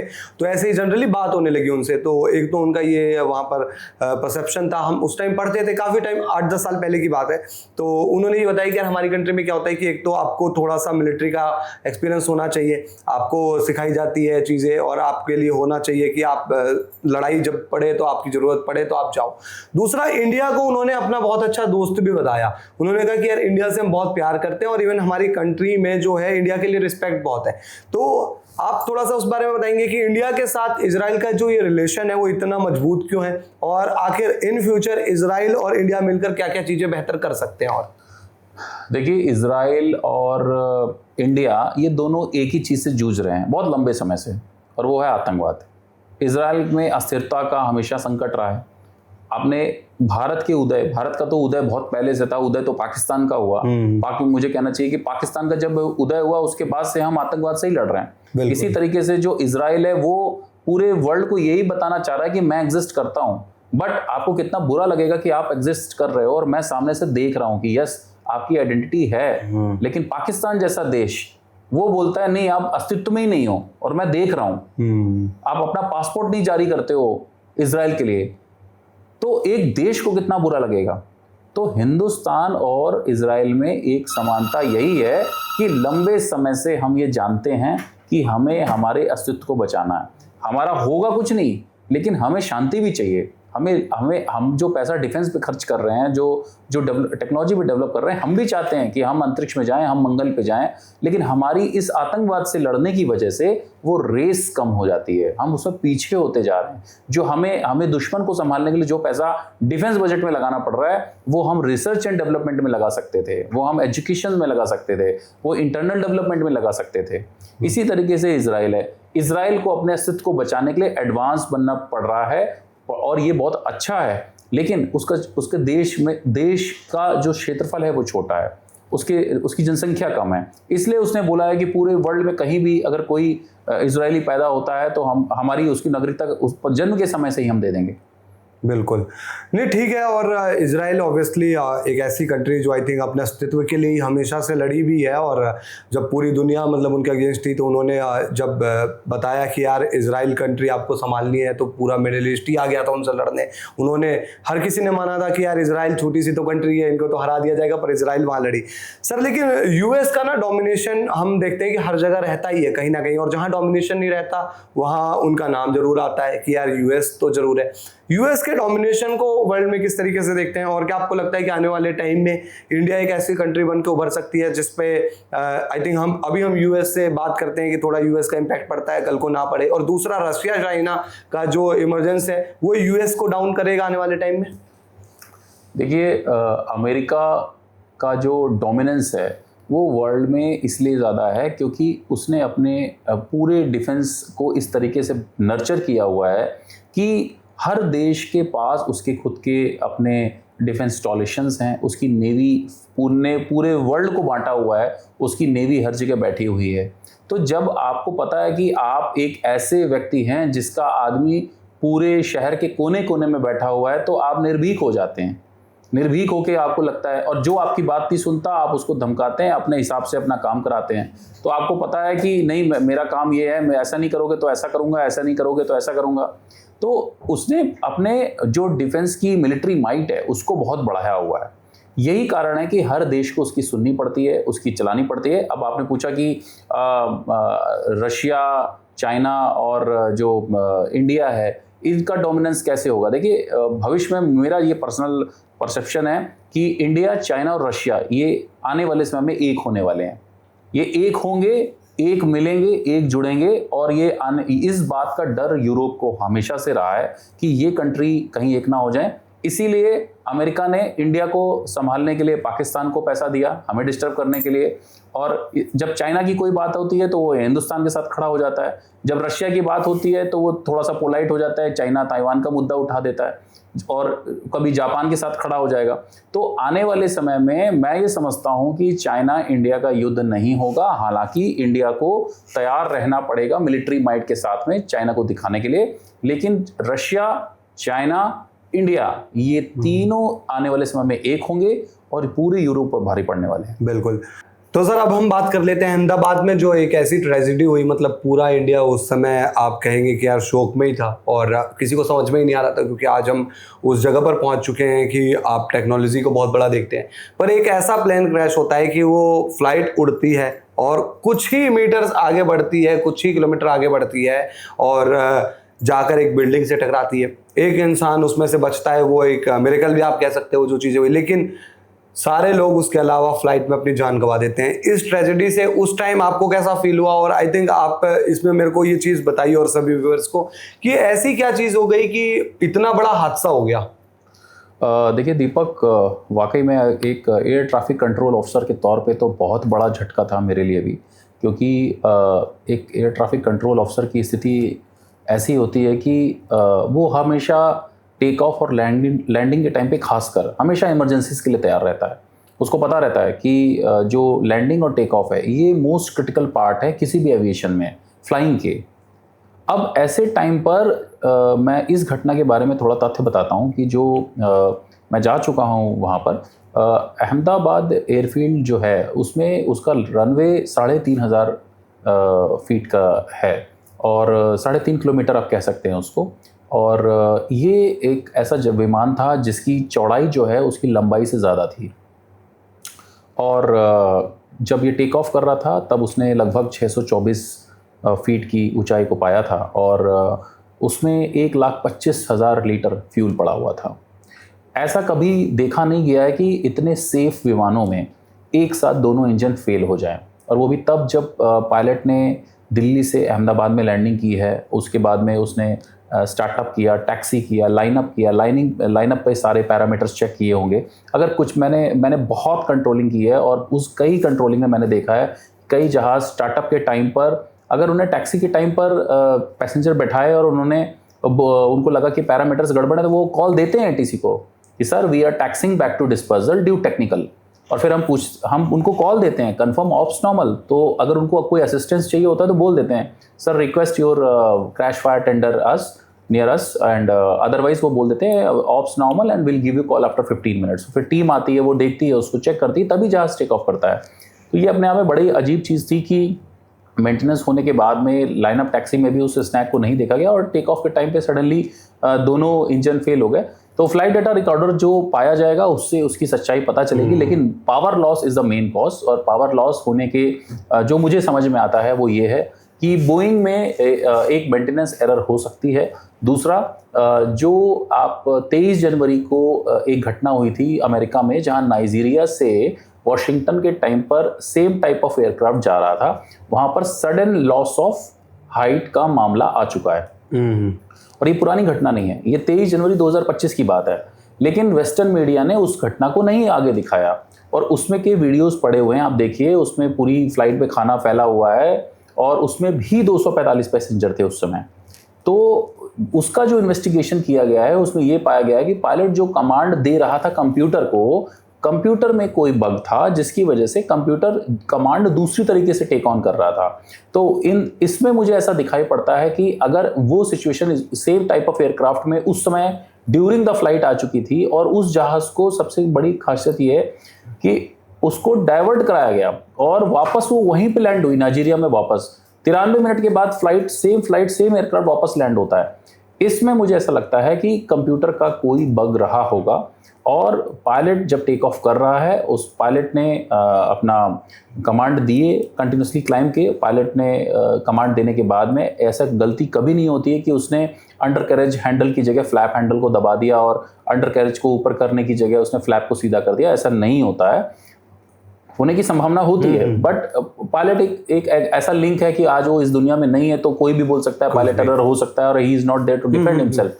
तो इसमें मुझे ये समझ में आता है कि इसमें टेक्निकल खराबी थी और वो ड्यूरिंग द फ्लाइट आई और इतना बड़ा हादसा हुआ। अदरवाइज एक सेफेस्ट जहाज में जिसमें स्टैंड बाय स्टैंड सिस्टम लगे हुए हैं, अगर ये विमान सिंगल इंजन भी फेल होता तो भी कम से कम 20,000 किलोमीटर जा सकता था। अगर एक इंजन फेल हो जाता तो जहाज थोड़ा सा हाइट गेन करता, अपना फ्यूल बर्न करता और दोबारा लैंड करता। सर इसमें 2-3 क्वेश्चंस हैं मेरे, मतलब एक तो ये कि वहाँ पर बोइंग में ये सुनने में आता है कि यार 2 इंजन होते हैं और एक इंजन चलो फेल हो गया, वो भी एक इंजन फेल होने के चांसेस बहुत ही कम होते हैं और ऐसा तो मतलब हो ही नहीं सकता कि दोनों इंजन ही साथ में फेल हो जाए। लेकिन यहाँ पर एक चीज़ ये सुनने को मिली। दूसरी चीज़ जो आपने फ्लैप के बारे में बताया, मैं चाहूँगा कि उसको बताएं कि आखिर वो चीज़ क्या हो सकती है, क्योंकि एक टेक्निकल टर्म लोग समझना चाहते हैं इसको सिंपल लैंग्वेज में। और तीसरी चीज़ सर इसमें ये हो जाती है कि हमने ये भी सुना था कि बहुत ज़्यादा वहाँ पर ऑयल था, तो उसमें जब ब्लास्ट होता है तो ऑब्वियसली उस तरीके से कंट्रोल नहीं हो पाता। तो आई थिंक उसमें आप इसे ह्यूमन एरर मानेंगे या फिर ऐसा मानेंगे कि यार उस दिन इतनी किस्मत खराब थी कि ये सारी चीज़ें एक साथ इकट्ठा हो गई और इस वजह से इतना बड़ा विनाश हुआ? देखिए, दुर्घटना हो जाना ही सीरीज ऑफ एरर्स होती है। जब कंपाइल हो जाती है तो घटना घटती है। लेकिन इसमें मैं बताना चाहूँगा कि जो विमान को ऊपर ले जाने के लिए इंजन का रोल होता है थ्रस्ट देना, ताकि पीछे से धक्का मिले और जहाज़ आगे जाए। विंग्स का काम होता है कि जो जहाज के सामने आपको जहाज जो हवा टक्कर मार रही है उससे आपको लिफ्ट मिले। और लिफ्ट मिलने के दौरान में जो विंग्स होते हैं उसके किनारे आपने देखा होगा विंडो के बगल में एक विंग से जुड़ा हुआ एक एलिमेंट लगा होता है जो अप डाउन होता है, और आपने यात्रा के दौरान देखा होगा उसको ही फ्लैप कहते हैं। बिल्कुल। तो जब टेक ऑफ हो रहा होता है तो हमें ज्यादा लिफ्ट मिले इसलिए वो फ्लैप नीचे की तरफ गिराए जाते हैं ताकि वो हमें ज्यादा लिफ्ट दें। लिफ्ट तो हमें जो जब जहाज रनवे पे दौड़ रहा है और उसने अपनी नोज ऊपर की तो अपोजिट एयर जो है वो उसको लगेगी, उससे उसको एक लिफ्ट मिलेगी। वो लिफ्ट टेक ऑफ के टाइम पे इसलिए जरूरी होती है क्योंकि आपके विमान भारी है, उसमें लोग बैठे हैं, उसमें फाइनली जहाज को ऊपर उड़ना है, तो इंजन अपने फुल थ्रोटल पे है, वो आपको आगे ले जा रहा है और रिलेटिव एयर जो पीछे आ रही है वो आपको लिफ्ट दे रही है, तो फ्लैप्स उसमें मदद करते हैं। तो हमें टेक ऑफ के टाइम पे जब हमने टेक ऑफ किया तो पहिए हमारे बाहर हैं, उसको हम अंडर कैरेज कहते हैं। तो अगर वो पहिए बाहर रहेंगे तो हमें उससे ड्रैग ज्यादा मिलेगा, तो जहाज को लिफ्ट कम मिलेगी। तो हमारा पायलट का काम होता है कि इमीडिएटली पहिए को ऊपर उठते ही पहिए अंदर कर लेना ताकि हमें ड्रैग कम मिले और जल्दी से जल्दी विमान ऊपर चला जाए। सर एक चीज़ बताइए कि हम मतलब ये भी सुनते हैं कि भाई एयरपोर्ट है कोई और एयरपोर्ट के आसपास आई थिंक हमने वो देखा कि ज़्यादा विमान दूर गया नहीं, और आमतौर पर मतलब फॉरेन कंट्रीज में मैंने तो ये देखा सुना भी है कि यार जब जहाँ एयरपोर्ट होता है आसपास बड़ी बड़ी बिल्डिंगें नहीं होती या आसपास ऐसी कोई या रेसिडेंसी नहीं होती, तो ये भी एक बहुत बड़ी प्रॉब्लम है कि वहाँ उसी क्योंकि थोड़ी सी डिस्टेंस पर ही गया, वहाँ शायद खाली मैदान होता या इवन रिवर भी होती तो चीज़ें बच जाती, लेकिन आप एक ऐसे इलाके में चले गए कि एयरपोर्ट शुरू हुआ ही था, उसके बाद आपकी आ गई रेसिडेंसी, तो ये भी एक चूक हो सकती है जिसकी तरफ कोई ध्यान नहीं दे रहा। देखिए इसको भी ध्यान दिया जाता है। जब भी कोई एयरपोर्ट बनाया जाता है तो एक रूल होता है कि आप इतने किलोमीटर तक वहाँ पर कोई हाई टेंशन वायर नहीं लगा सकते। आप अगर बिल्डिंग्स बना रहे हैं तो एक सर्टेन हाइट के ऊपर आप बिल्डिंग नहीं बना सकते, और इतने इलाके तक कोई फैक्ट्री चिमनी नहीं हो सकती। उन सबका एक दायरा बना होता है। तो लेकिन अभी क्या है कि आप जानते हैं ये हिंदुस्तान है, यहाँ पर कुछ अनऑथराइज चीज़ें भी हो जाती हैं, पकड़ी जाती हैं और उनकी रिपोर्ट की जाती है। आपने नोएडा में देखा किस तरीके से पूरी बिल्डिंग को जमींदोज कर दिया गया जिन्होंने उसको नहीं माना था। तो मैं समझता हूँ कि डेफिनेटली किसी भी एयरपोर्ट के अगल बगल आप देखेंगे तो फॉर एग्जांपल मुंबई एयरपोर्ट देखिए तो चारों तरफ आप देखेंगे कि बिल्डिंग्स ही बिल्डिंग्स हैं, लेकिन ये कहना कि वही एक चूक हो गई तो ऐसा नहीं है। जहाज और रनवे ये दोनों हमेशा पहले जब इनका विकास किया गया था तो किसी भी रनवे को बनाने के लिए उस स्थान पर करीबन 30 साल तक की हवाओं का पैटर्न क्या था उसको ध्यान दिया जाता है। उसके बाद रनवे बनाया जाता है, और रनवे हमेशा शहरों से दूर बनाए जाते हैं। लेकिन आपने देखा होगा विकास की इस दौड़ में जो शहर है वो खुद एयरपोर्ट के पास आ जाता है। आप भी अगर प्लॉट लेना चाहोगे, घर लेना चाहोगे, तो आप यही चाहोगे कि मेरा सब एयरपोर्ट पास हो, रेलवे स्टेशन पास हो, स्कूल पास हो। तो उस स्थिति में क्या होता है कि आम जनता स्वयं ही आ जाती है। अब एक तरफ घर हो गए हमारे, दूसरी तरफ छोटी छोटी दुकानें हो गई, फिर फैसिलिटीज क्रिएट हो गई। तो ये हर एयरपोर्ट का और हर कंट्री में यही हाल है। इसके अलावा जाहिर सी बात है जिस समय टेक ऑफ का टाइम था तो पायलट ने अपनी बुद्धिमत्ता का परिचय दिया। उसने इतने लोड के साथ में जहाज को लेफ्ट राइट नहीं मोड़ा, ना ही उनके पास कोई अवसर था, और यही उनकी आवाज रिकॉर्ड हुई कि we are losing height and mayday mayday mayday. तो मेडे का मतलब होता है कि save our soul, we are in distress. Distress से भी बड़ा एक वर्ड है मेडे, मतलब हम खतरे में हैं, हमें बचाइए। तो मतलब अगर थोड़ी सी हाइट ज्यादा होती तो शायद कुछ हो सकता था। देखिए अगर फॉर एग्जांपल मैं समझता हूँ कि as a air traffic controller आपने पिछले साल देखा होगा एक एयर इंडिया का विमान था जिसके अंडर कैरेज अंदर नहीं जा रहे थे और सेम घटना हुई थी। वो तो हाइट पे था और सारी मीडिया लगी थी, तो हम समझ गए थे कि इसमें क्या होना है। तो उसमें क्या हुआ कि अल्टीमेटली उस जहाज ने अपना फ्यूल को बर्न किया ताकि लोड कम हो, उसका वेट कम हो, और फिर उसके बाद लैंडिंग की। तो इस केस में अगर इतना लोडेड जहाज, सपोज 6000 फीट पे दोनों इंजन लॉस हो जाते, 6000 फीट हम ले लेते हैं, 6000 फीट पर पायलट का जहाज नीचे गिरना स्टार्ट हो जाता, तो उस हाइट पे पायलट के पास सिर्फ इतना मौका रहता कि वो अगर वहां पर एक ग्लाइड कैरेक्टरिस्टिक होता है जहाज का, तो वो जहाज को बचाने के लिए और कोई प्लेस नहीं ढूंढता, वो एक लेफ्ट या राइट टर्न लेकर के वापस रनवे पर अलाइन करने की कोशिश करता ताकि कम से कम रनवे पर मैं लैंड हो जाऊं। लेकिन उससे भी पहले अगर उसके अंडर कैरेज बाहर नहीं आ रहे या एक इंजन फेल हो जाता और उसको ये सोच लेता कि मैं अपनी फ्लाइट को कैंसिल करने जा रहा हूं, मैं आगे नहीं जाऊंगा, तो पायलट अपना फ्यूल बंद करता, एयरपोर्ट के ऊपर रहता, और अगर दोनों ही इंजन फेल हो रहे हैं तो मजबूरी में वो लैंड करता उतने वेट के साथ। बट हाँ, दुर्घटना होती, लेकिन इतने लोग नहीं मरते।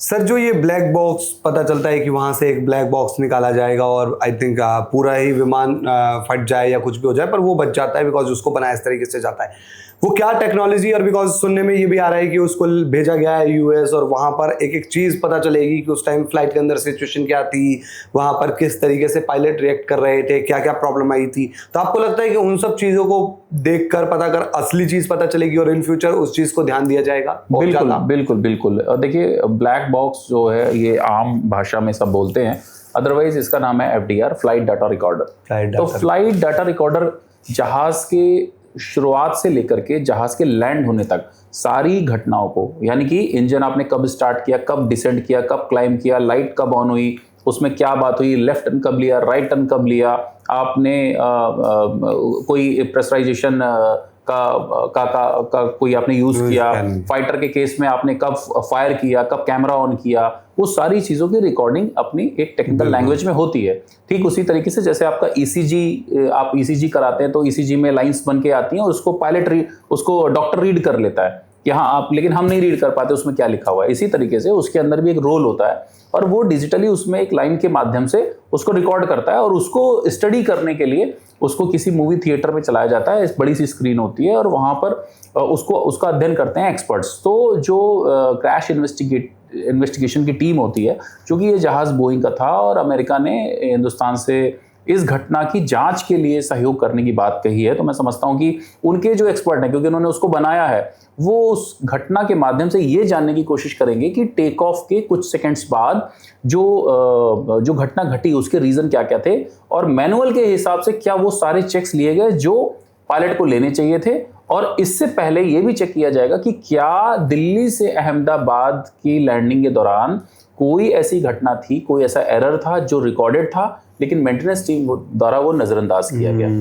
सर तो फिर आपके हिसाब से इसमें मेन कौन कल्प्रिट हो सकता है, मतलब जिसकी वजह से ये चीज हुई? मैं इसमें पायलट की एरर को बिल्कुल नहीं मानूंगा। मैं इसमें टेक्निकल एरर जो कि कंप्यूटर जो उसमें उसका ऑटोमेशन सिस्टम है, मैं उसमें किसी एरर की संभावना को मानता हूं, इसलिए क्योंकि ऐसी घटनाएं पायलट तो अच्छे खासे एक्सपीरियंस थे, फर्स्ट ऑफिसर भी जो साथ में थे सब एक्सपीरियंस थे। और टेक ऑफ ऐसा टाइम होता है कि जब अभी आपने स्टार्ट की है अपनी जर्नी, आप फुल्ली फ्रेश है, आपने अभी अपने मैनुअल पढ़े हैं, आपने सारा सिस्टम रिफ्रेश किया हुआ है, आपने उस जहाज को कई बार उड़ाया हुआ है, and entire crew is attentive. आप उस टेक ऑफ के मोड पे है, तो उसमें ऐसा नहीं है कि आप ड्यूरिंग द फ्लाइंग थे और आपने मॉनिटर नहीं किया, आपने गलत डिसेंट क्लाइंब किया और आप कहीं जाके भिड़ गए, आपने TCAS पे ध्यान नहीं दिया, आप भिड़ गए। वो अगर होता तो पायलटर समझ सकते थे, लेकिन ऐसा नहीं है कि आपने जस्ट टेक ऑफ किया और 30 सेकंड्स के अंदर सब कुछ हो जाता है। तो this shows that there must be some technical और मेंटेनेंस इशू। नहीं सही बात है। लेकिन सर एक चीज़ और चलती रहती है, उस दिन जब एयर इंडिया की वो प्लेन क्रैश हुई तो एक ये भी आ गया कि एक फ्लाइट कंपनी हो जाती है, इतना पैसा लेती है नॉर्मल लोगों से। मैं बात करना चाहूँगा उन लोगों की भी कि यार आप कभी देखो, कभी AC नहीं चलता, फिर फ्लाइट हमेशा लेट आने की इतनी ज़्यादा सिचुएशन रहती है। हम देखते हैं कि हर रोज़ एक वीडियो दिखता है जहाँ पर कभी किसी की लड़ाई हो रही है फ्लाइट के अंदर, फिर आप लेट होने के ऊपर लड़ाई कर रहे होते हैं। और आपको ये लगता है कि यार जब आप पैसा लेते हो किसी से, मैं फ्लाइट कंपनियों के लिए बात कर रहा हूँ, तो यार आपको वो सुविधा भी देनी चाहिए और इस तरीके की चीजें ना हो, आगे चलकर बेहतर हो, कस्टमर को वो सारी चीजें मिले, उसके लिए क्या चीज की जा सकती है? बिल्कुल, देखिए कॉस्ट कटिंग की इस दौड़ में मैं समझता हूँ कि एविएशन कंपनीज भी पीछे नहीं हैं और कस्टमर्स जो हमारे पैसेंजर्स हैं वो कई बार शिकायतें करते हैं कि उनका लगेज मिसप्लेस हो गया, उनको रिफंड नहीं मिला, उन्होंने उनकी जो मनचाही सीट थी वो खाली होने पर भी उनको नहीं मिली और उनको सिस्टम्स के दौरान उन्होंने बुकिंग की थी बट उनको वहाँ पर ड्यूरिंग द फ्लाइट वो मील नहीं मिला। इसके अलावा उन्होंने कोई स्पेशल सर्विस मांगी थी, वो सर्विस नहीं मिली, फ़्लाइट घंटों डिले हो गई, फ़्लाइट कैंसिल हो गई। यहाँ तक तो फ़्लाइट के डिले और कैंसिल होने को तो मैं एडजस्ट कर सकता हूँ, मान सकता हूँ कि ठीक है सेफ्टी रीजंस थे, एयर ट्रैफिक सिचुएशन ऐसी थी, फ़्लाइट हमारी डिले हो गई, लेकिन ड्यूरिंग द फ्लाइट आपको वो कंफर्ट नहीं मिला, वो मेंटेनेंस की चीज़ें नहीं मिली, आपको दिखाई नहीं पड़ी। आप देख सकते हो कि वायर जो है हैंग कर रहे हैं, मास्क बिना दबाई बाहर आ रहे हैं, आपका जो सिस्टम है वो काम नहीं कर रहा, जो ईयरफोन है वो लगे हुए हैं लेकिन काम नहीं करते। तो मैं all the systems are not directly connected to the flight safety, but this shows the nature of the that flight company कि वो कितने कैजुअल वे में इसको आगे ले जा रहे हैं। और टेक्नोलॉजी के इस आलम में कोई ऐसा नहीं बोल सकता कि इसके ऐसे होने से ये नहीं हो सकता और वैसे होने से ये नहीं हो सकता। आपने देखा किस तरीके से इजराइल ने पेजर के माध्यम से पूरी की पूरी उन्होंने, किसी ने सोचा नहीं था कि पूरी मतलब वो आई थिंक आतंकी संगठन ही था, वहां पर कहर बरपा दिया किसी ने।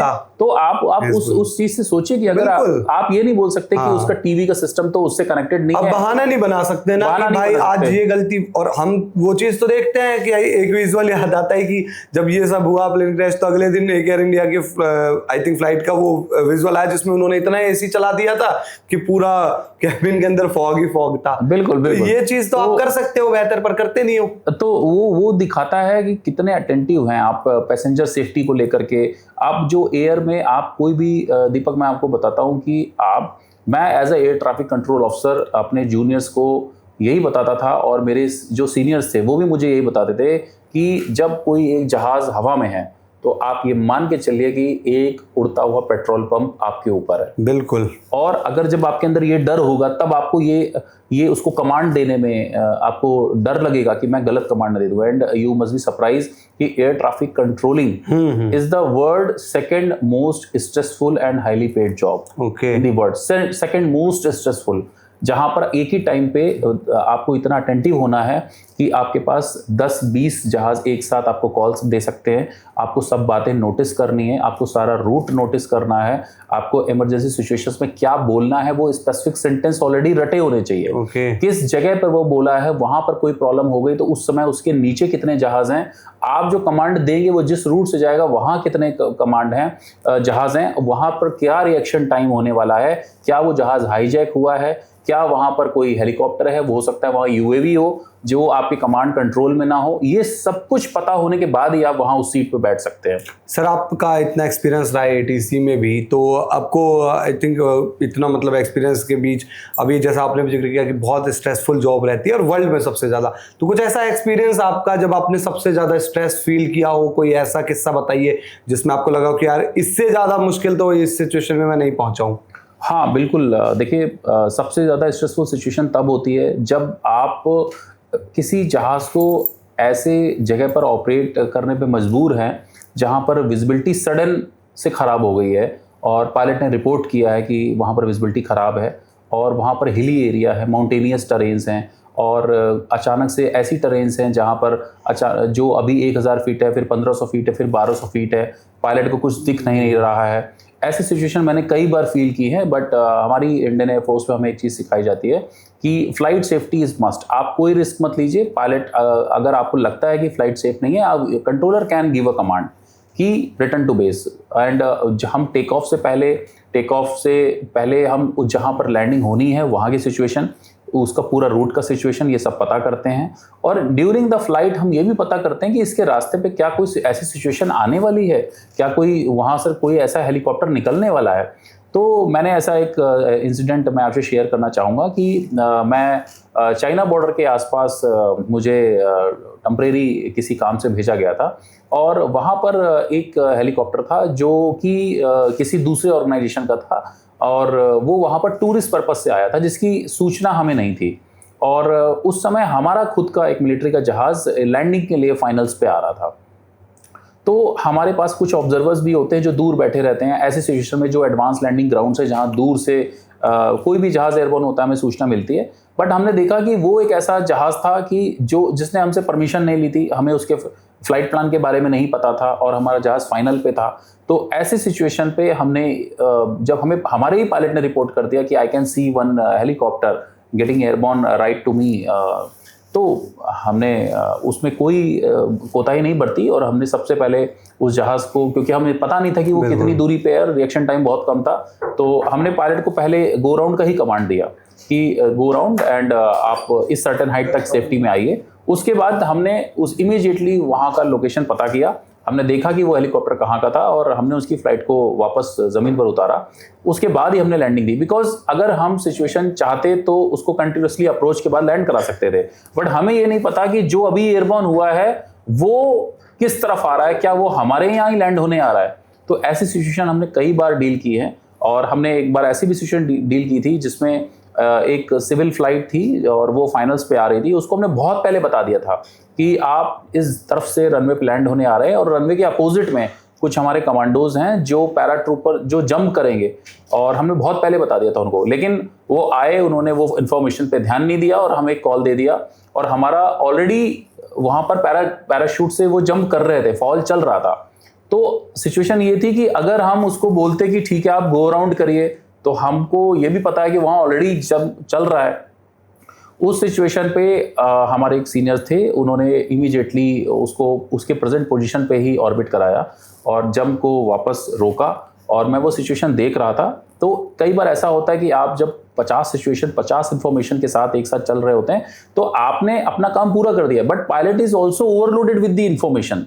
ओके, वो भी तो उसमें ये संभावना होती है, तो हम उसकी सेफ्टी के लिए बार बार कुछ अगर खतरनाक चीज हो रही है, कुछ हमें लग रहा है कि यहाँ गलती हो सकती है, तो हम यहाँ चुप नहीं बैठते।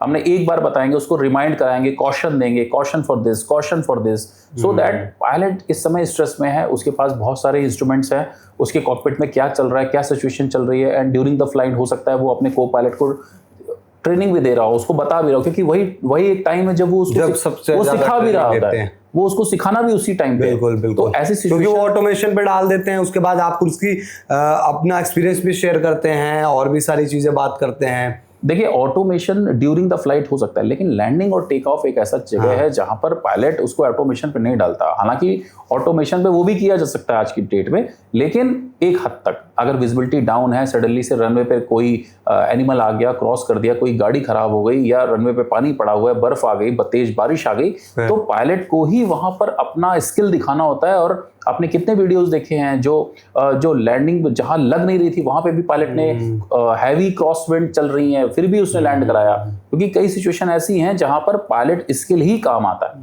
नहीं, स्किल की बात की, ऐसे एक आपको याद होगा मूवी सर आई थी एक, आई थिंक नाम था मिरेकल ऑन द हडसन करके मूवी थी, जिसमें जो पायलट होते हैं वो देखते हैं कि सामने से कुछ आ जाते हैं पक्षी वगैरह, और उनके इंजन जो फ्लैप्स होते हैं पंखे उसके अंदर चले जाते हैं और वो पूरा इंजन हो जाता है, लेकिन बाद में उसको वो हडसन नदी के ऊपर उतारते। तो कुछ उस तरीके की चीज, वो मतलब क्या मिरेकल है या वो एक स्किल है उस पायलट की? देखिए, ये सबसे पहले तो मैं स्किल कहूंगा, क्योंकि आप उस घटना को समझिए कि उसके दोनों इंजन में फ्लॉक ऑफ बर्ड्स आई और इंजन में आग लग गई, दोनों इंजन की पावर लॉस हो गई। बट उनका गुड लक ये था कि उनके पास हाइट थी, और उन्होंने एटीसी को बताया, एटीसी ने बोला कि आप रनवे पे आ सकते हैं, बट उनको हडसन रिवर दिख रही थी। तो कई ऐसी सिचुएशंस होती हैं जिसकी केवल उसकी ट्रेनिंग नहीं दी जा सकती है। फॉर एग्जांपल, फाइटर पायलट को पैराशूट इजेक्शन की ट्रेनिंग नहीं दी जा सकती। अच्छा, एक फाइटर पायलट को पैराशूट से कूदने की ट्रेनिंग दी जा सकती है, लेकिन इजेक्शन में कैसा लगता है आपको और इजेक्शन के बाद कैसा होता है उसके बारे में सब बताया जाएगा, एक्शंस के बारे में। लेकिन वो जिंदगी में आपके साथ एक ही बार होगा, और वो तभी होगा जब जहाज क्रैश करने वाला होगा। बिल्कुल। और उस समय आप समझिए कि ऐसी ट्रेनिंग पे आपके स्किल ही काम आएंगे जिसकी आपको स्किल नहीं मिली है। तो कोई ऐसी ट्रेनिंग नहीं होती है कि आपको पानी में लैंड कराने का भी ट्रेनिंग दे दिया जाए। लेकिन अब उसके लिए एरो हाइड्रोप्लेन आ चुके हैं, वो अलग हैं। लेकिन एक नॉर्मल विमान को पानी में उतारने की इमरजेंसी में ट्रेनिंग नहीं मिलेगी, लेकिन गाइडलाइंस मिलेंगी कि अगर करना पड़ा तो हम क्या करेंगे, क्या एक्शन होगा। लेकिन वो आपकी जिंदगी में तभी होगा जो उसमें हो गया।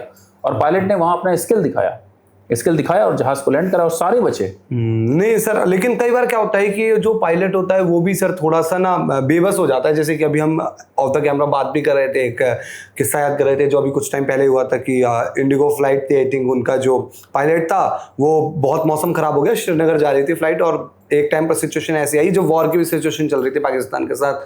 तो उन्होंने कहा कि पाकिस्तान से मांगा मदद की, भाई क्या आपके यहाँ लैंड कर सकते हैं, तो उन्होंने मना कर दिया। फिर हालांकि उनका बड़ी स्किल रही और उन्होंने अच्छे से सेफली लैंड भी कराया, और वो विजुअल भी बड़ा वायरल हुआ, फोटो जिसमें उनका फ्रंट में आई थिंक वो टूट भी जाता है जो। तो उस किस्से को आप किस तरीके से देख सकते हैं? क्या एक कंट्री जिसकी कुछ भी सिचुएशन चल रही हो, मानते हैं बहुत खराब है, पाकिस्तान बहुत खराब है, पर क्या उसके अंदर इतनी इंसानियत भी नहीं बची कि उसको दिख रहा है कि यार एक फ्लाइट में बैठे लोगों की जान जा रही है और वो सीधे सीधे मना कर देता है?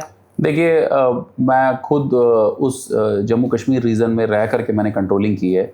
कई ऐसे मौक़ों पे, बैड वेदर के टाइम पे, मैंने ऐसे कई जहाज़ों को देखा है जहाँ पर उनको मूव करना पड़ा, और हमने पाकिस्तान की एटीसी को बताया कि हमारा ये सिविल जहाज़ है और ये आपके यहाँ डाइवर्ट कर रहा है, उन्होंने डाइवर्ट किया। बट रूल ये बोलता है कि कोई भी जहाज जो इमरजेंसी डिक्लेयर करता है एयर में, तो किसी भी देश का हो और इमरजेंसी के टाइम पे उसको लैंड कराना है।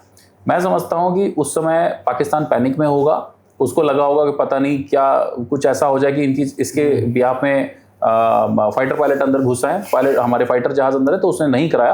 अदरवाइज जहाँ तक इंसानियत की बात है, तो आपने पाकिस्तान की इंसानियत को देख ही लिया कि किस तरीके से उन्होंने इसी ऑपरेशन सिंदूर में सिविल जहाज़ों के बीच में रह करके जो खतरे का खेल खेला, और जो हमारे स्क्वाड्रन लीडर अजय आहूजा के साथ उन्होंने कारगिल में किया, वो उनसे इंसानियत की बात करना बेकार है, क्योंकि उनको तो जो मुस्लिम नहीं है वो सब काफिर नजर आते हैं। खैर वो तो उन कंट्री की, मतलब पाकिस्तान की तो आज की नहीं है, और इसी वजह से वो बर्बाद की तरफ बढ़ रहा है और पूरा बर्बाद ही हो जाएगा एक दिन। लेकिन सर अभी आप मतलब वही फिर से ऑफ द कैमरा हम बात भी कर रहे थे, और बड़ा आप भी थोड़ा सा इमोशनल नजर आए, क्योंकि हम बात कर रहे थे कि कानपुर का एक लड़का, और वो जिस तरीके से घूमने गए थे, कुछ महीने पहले शादी हुई थी उनकी, और उनको निशाना बनाया गया। उनकी वाइफ का मैं अभी इंटरव्यू भी देख रहा था, जिसमें कह रही थी कि बेचारी कि उनका पूरा मतलब सबसे पहले उन्हीं को मारा गया, और उनका पूरा फेस इस तरीके से। उस घटना से, आप खुद कानपुर के हैं, और एक इमोशनली जब आप अपने शहर का नाम सुनते हैं इस तरीके से, तो कैसा फील करा? और आपने भी इवन वो फोटो भी दिखा रहे थे कि आप पहलगाम में थे, तो उस रीजन के बारे में कुछ बताइए कि क्यों, कैसे इजी हो गया उन लोगों के लिए, उन आतंकवादियों के लिए वहां पर पहुंचना? तो इन दोनों चीजों पर मैं आपका टेक जानना चाहूंगा। देखिए, केवल कानपुर ही नहीं, पूरे विश्व में लगभग सभी देशों ने इस घटना की निंदा की, और पूरा देश इतना मतलब मैं समझूंगा कि गुस्से से नहीं, लेकिन इतना अफसोस में भरा हुआ था कि ऐसा कोई नहीं कर सकता। ऐसा तो मुझे लगता नहीं है कि शायद महाभारत काल में कौरव पांडवों के सामने के युद्ध में इस तरीके से किया गया हो। तो जो ये घटना थी उस जगह पर, श्रीनगर में, जम्मू कश्मीर रीजन में मैं रह चुका हूँ, अपनी सेवाएं दे चुका हूँ। सेम उस जगह पर मैं भी अपने बीवी बच्चों के साथ वहाँ पर जा चुका हूँ, उस जगह को देखा है मैंने। बहुत सुंदर जगह है, कश्मीर पूरा बहुत सुंदर है, लेकिन ये बिना लोकल सपोर्ट के नहीं हो सकता। मैं ये समझता हूँ कि वहाँ पर दो पार्ट हैं, एक जो हिंदुस्तान के उस रीजन को पाकिस्तान का मानते हैं, और दूसरा एक ऐसा पार्ट है जो हिंदुस्तानी को ही उसका पार्ट मानता है, और हिंदुस्तान को में उसकी सारी फीलिंग्स हैं। तो जो पाकिस्तान ने ये रचना रची, उसमें मैं समझता हूँ कि शायद चाइना ने सपोर्ट किया। चाइना के प्रोवोक करने के बाद में जानबूझ करके इतनी विभत्स घटना को अंजाम दिया गया, ताकि भारत इस पे हरकत करे। लेकिन पाकिस्तान ने ये नहीं सोचा था कि भारत जो हरकत करेगा वो इतनी खतरनाक होगी कि उसके बाद पाकिस्तान कभी हिंदुस्तान से ये नहीं बोल पाएगा कि हमारे पास परमाणु हथियार हैं, तो आप ऐसा मत करिए, हम ये हमला कर देंगे। लेकिन हाँ, बहुत दुख हुआ, और कितने लोगों ने खाना नहीं खाया होगा। मैं भी उसी में एक था जिसको लगा कि अब तो अगर भारत सरकार ने इसका ढंग से जवाब नहीं दिया, तो फिर हमें लगभग दूसरे देश कायर ही समझेंगे। नहीं, बिल्कुल सर, आपने मतलब एग्जैक्ट वो कहानी बयां की जो हर इंडियन के मन में ही है, और हर कोई उस दिन से गुस्से में है। मतलब पर्टिकुलरली मैं बोलूँ, सच में मैं ना पहले ये सोचता था कि यार इंसानियत सबसे बड़ी चीज़ हो जाती है, और कोई बात नहीं, वहाँ भी अपने लोग हैं, वहाँ भी सेम जुबान हो गई वो। पर जो मुझे रिएक्शन मिला, हम आई थिंक पाकिस्तान से बहुत लोग फॉलो करते थे मुझे भी पर्सनली मेरे सोशल मीडिया पर, और उनके अच्छे मैसेज आते थे, सलाम दुआ आती थी। लेकिन जब वो हादसा देखा ना सर, तो मेरा मतलब दिमाग इतना ख़राब हुआ, मैंने तो ये कह दिया कि कोई भी पाकिस्तानी मुझे फॉलो ना करे। पहली बात तो ये। दूसरी तरफ ठीक है, मेरे लिए अपनी कंट्री पहले है, और मैं अपने कंट्री के लोगों के लिए, और उस दिन के बाद से आई थिंक हम बात करते हैं कि हमें पाकिस्तान के साथ कोई बातचीत भी नहीं करनी। मतलब रिलेशन तो बहुत दूर की बात है, किसी चीज़ की बातचीत भी नहीं करनी, क्योंकि वो अब गुस्सा आता है। अब जब भी पाकिस्तान वर्ड का जिक्र होता है ना, तो पता नहीं अचानक से मन में गुस्सा आता है। लेकिन मैं आप लोगों को एक चीज़ बताता हूँ, जैसे कि हम लोग बात भी कर रहे थे सर से, और आपको पता है कि सर अलग अलग फील्ड में बहुत ज़्यादा एक्सपर्टीज रखते हैं। लेकिन आपको एक चीज़ बताता हूँ, आप लोग मतलब सर की बातें सुन रहे हैं, आपको नॉलेज भी चाहिए होगी, क्योंकि आप में से भी कई लोग चाहते होंगे कि भाई आप एयरफोर्स ऑफिसर बने। सर ने ना बुक्स लिखी है कुछ, और वो बुक्स जब आप पढ़ेंगे तो आपको पता चलेगा, आप इन डेप्थ जाएंगे, बहुत सारी चीजें पढ़ेंगे। तो सर मैं चाहूंगा आप उन बुक्स के बारे में बताइए। बाकी हम डिस्क्रिप्शन में ना लिंक्स भी डाल देंगे उन बुक्स के बारे में, तो आप जाकर उन लिंक्स पर क्लिक कीजिए और बुक्स को खरीदिए और पढ़िए, क्योंकि जब आप पढ़ेंगे ना तो आपकी नॉलेज बहुत ज्यादा इंक्रीज होगी। तो सर प्लीज आप बुक्स के बारे में बताएंगे अपनी। जी हाँ, मैंने फौज में रहते हुए लगभग 4 किताबें लिखी थी, और उसके बाद अब तक 6 किताबें मैं लिख चुका हूँ। मेरा एक एम था कि मुझे जो पाना था, जो बनना था, वो बन लिया। मेरे लिए एयरफोर्स ऑफिसर बनना ठीक वैसा ही था कि जैसे किसी व्यक्ति को लगता हो कि वो राष्ट्रपति बन जाए, या मन में जो भी उसके ख्याल हो, या मन में ये हो कि उसके पास मनपसंद कार हो। मेरा एम यही था, मेरे लिए मेरी दुनिया यही थी कि मुझे जो बनना है मुझे वो बनना है। तो उसके बाद मुझे ये लगा कि मैं अब अपने आने वाली पीढ़ियों को क्या दे सकता हूँ। तो इस पॉडकास्ट के माध्यम से मैं बताऊंगा कि मैंने जो अभी यंग जनरेशन है उसको मोटिवेट रखने के लिए पहले कई मोटिवेशनल पोएम्स लिखी। उसके बाद पहली मेरी पुस्तक आई सैनिक की कलम से। तो उसमें मैंने आर्मी, नेवी, एयरफोर्स और एक सैनिक कैसे सोचता है, वहां से लेकर के डीआरडीओ, इसरो और हर एक सैनिक की भावनाओं को ध्यान में रखते हुए कुल 110 कविताएं लिखी। और उस 110 कविताओं के साथ साथ भारतीय सेना के जो भी परमवीर चक्र विजेता थे और जो भी जो अच्छे तीनों सेनाओं के सेनाध्यक्ष, उन सबका भी संक्षिप्त जीवन परिचय भी उसमें जुड़ा हुआ है, ताकि अगर किसी को मेरी पोएम नहीं भी पसंद आई तो कम से कम हमारी सेनाओं के जो शूरवीर हैं उनके बारे में तो पढ़ेगा। तो ये सोच के मैंने सबसे पहली किताब लिखी और उसको फौज में बहुत सराहा गया। इसके बाद में मैंने जो भारतीय वायुसेना के फील्ड मार्शल रहे, marshal of the air force, Indian air force, Arjan Singh DFC, जिनका 98 वर्ष की उम्र में देहावसान हुआ, मैंने पर्सनली उनका इंटरव्यू लिया था, उनके घर पे जाकर के फौज में रहते हुए, और उनसे मुझे बातचीत करने का मौका मिला और मैं बहुत बहुत प्रभावित हुआ, क्योंकि उन्होंने इंडियन एयरफोर्स के जन्म से लेकर अब तक की सारी चीज़ों को बताया। तो मैंने उनका पूरा जीवन परिचय पोएटिक फॉर्म में लिखा, जैसे कि रश्मि रथी को लिखा रामधारी सिंह दिनकर ने। इसके बाद मैंने 1971 के जो युद्ध में आईएनएस खुखरी कैसे डूब गया था, तो उसमें कैप्टन महेंद्र नाथ मल्ला थे और उनको मरणोपरांत महावीर चक्र मिला। आईएनएस खुखरी को कैसे हुआ, ऑपरेशन ट्राइडेंट, ऑपरेशन पाइथन, और इंडियन नेवी का जो नेवी दिवस है वो 4 दिसंबर को क्यों मनाते हैं, उसकी पूरी कहानी को चित्रों के साथ में मैंने पोएटिक फॉर्म में लिखा। मैंने रतन टाटा के जीवन परिचय को पूरा कविताबद्ध किया। और इसके बाद मेरा पर्सनल विचार था कि मैं भारत सरकार की जितनी भी पॉलिसीज़ हैं, तो वो सारी पॉलिसीज़ इतनी सारी हैं कि आम जनता, जो गरीब जनता, जब मैं गाँवों में, खेतों में जाता था तो देखता था उनको पता ही नहीं है।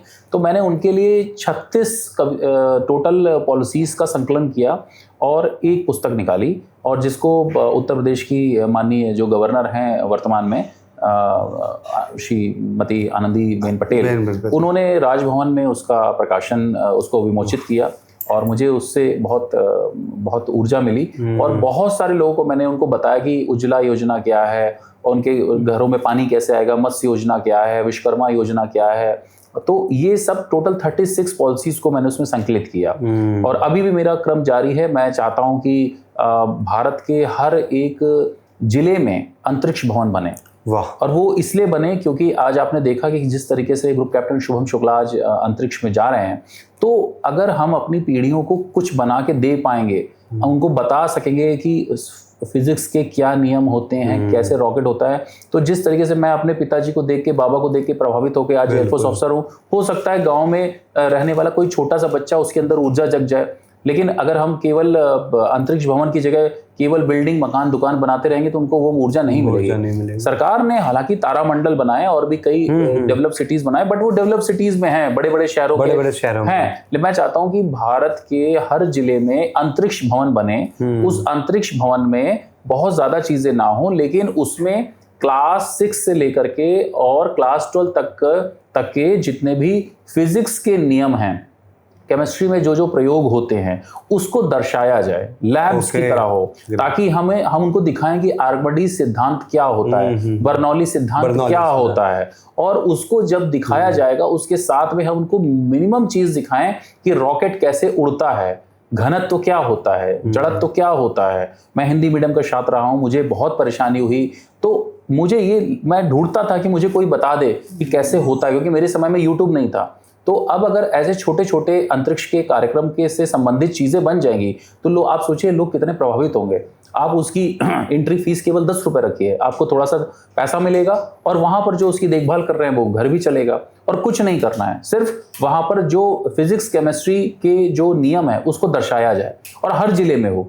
नहीं नहीं बिल्कुल। और देखिए जो सर ने चीजें बताई ना, जो बुक्स बताई, इन बुक्स में सर की पूरी लाइफ दिखेगी आपको, क्योंकि जो इनका एक्सपीरियंस है 30 सालों का, वो सारा इन्होंने इस बुक्स में 30 35 40 साल, इवन बचपन से वो एक्सपीरियंस शुरू हो जाता है जो इन्होंने कहानी बताई। लेकिन आप लोग क्या है, उस बुक्स को ना चंद दिनों में पढ़कर सारा एक्सपीरियंस गेन कर सकते हैं, इसलिए बुक्स इंपॉर्टेंट हो जाती है और कहा जाता है कि पढ़िए।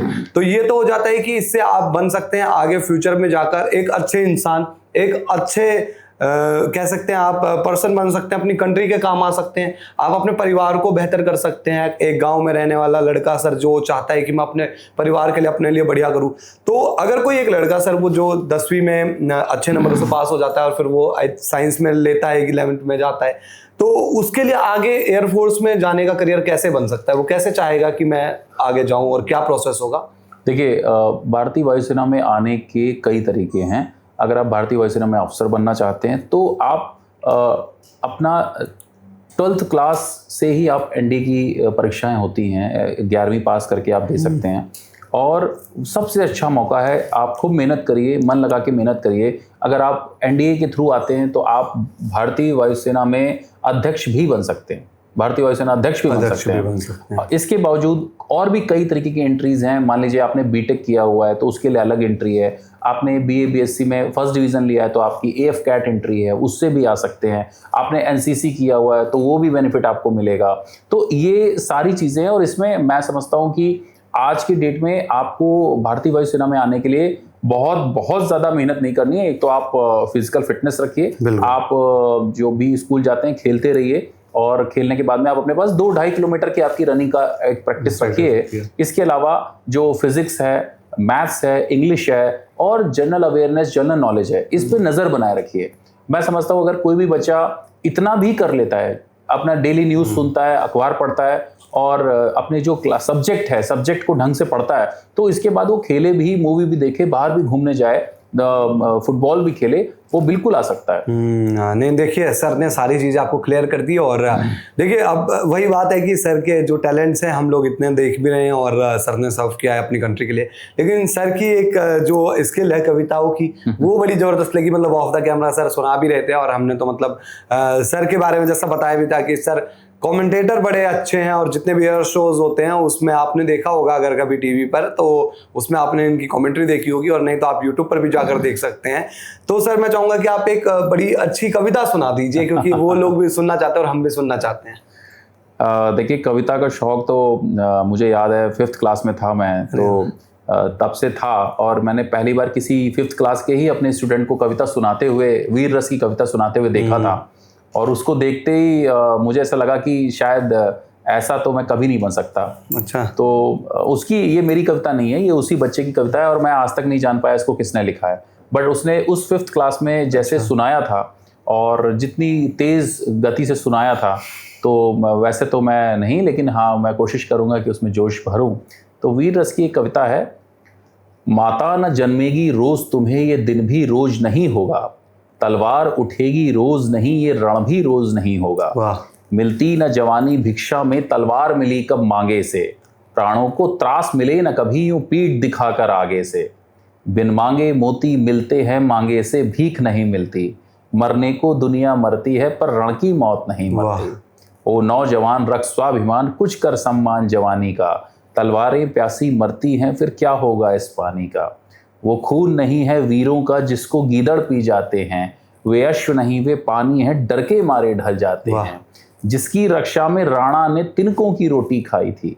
इस लाइन का अर्थ यह है कि अकबर ने महाराणा प्रताप को संदेश दिया कि आप के ऊपर हम हमला नहीं करेंगे, आप हमारी दास्तां स्वीकार कर लीजिए और आप चित्तौड़ के राजा भी बने रहिए। आप चित्तौड़ के राजा बने रहिए, हम हमला नहीं करेंगे, बस दास्तां स्वीकार कर लीजिए। तब उन्होंने उसको नहीं माना और युद्ध किया। वो युद्ध हार जाते हैं और माउंट आबू की पहाड़ियों की तरफ निकल जाते हैं, जहाँ पे एक बिलाव के उनकी बेटी को भी खा जाता है, और वो घास की रोटियां खाते हैं और दोबारा से अपनी सेना खड़ी करते हैं, फिर जीतते हैं। तो उसके लिए कहा गया है कि वो खून नहीं है वीरों का जिसको गीदड़ पी जाते हैं, वे अश्व नहीं वे पानी है डर के मारे ढल जाते हैं। जिसकी रक्षा में राणा ने तिनकों की रोटी खाई थी, जिसकी रक्षा में नाना ने भारत पर आग जलाई थी। तो अब तोड़ो साथी का कंगन, कंगन बांधो पैगामों का, कौमी दीवाने बढ़े चलो पैगाम लिए आजादी का। वाह सर, मतलब कमाल है कि आपने जो कविता सुनाई। और मतलब बचपन से मैं भी, मुझे इस टाइप की कविता बड़ी इंस्पायर करती है। जब मेरे को आज भी याद है कि एक वो कविता थी ना, आई थिंक रश्मि रथ की थी कि वर्षों तक तब वन में घूम घूम बाधा बिगड़ों को चूम चूम। आप अगर वो याद हो तो प्लीज थोड़ा सा उसकी 2 लाइन सुनाइए। रश्मि रामधारी सिंह दिनकर जी जो हमारे राष्ट्र कवि थे, मैं भी बहुत प्रभावित हूँ उनसे और उन्हीं की शैली को मैंने फॉलो किया है। तो उनके कई ऐसी कविताएं हैं जो मुझे बड़ी अच्छी लगती है। मुझे वो लाइन बड़ी अच्छी लगती है कि तुम दे दो मुझको 5 ग्राम, मैं हम उसी में खाएंगे।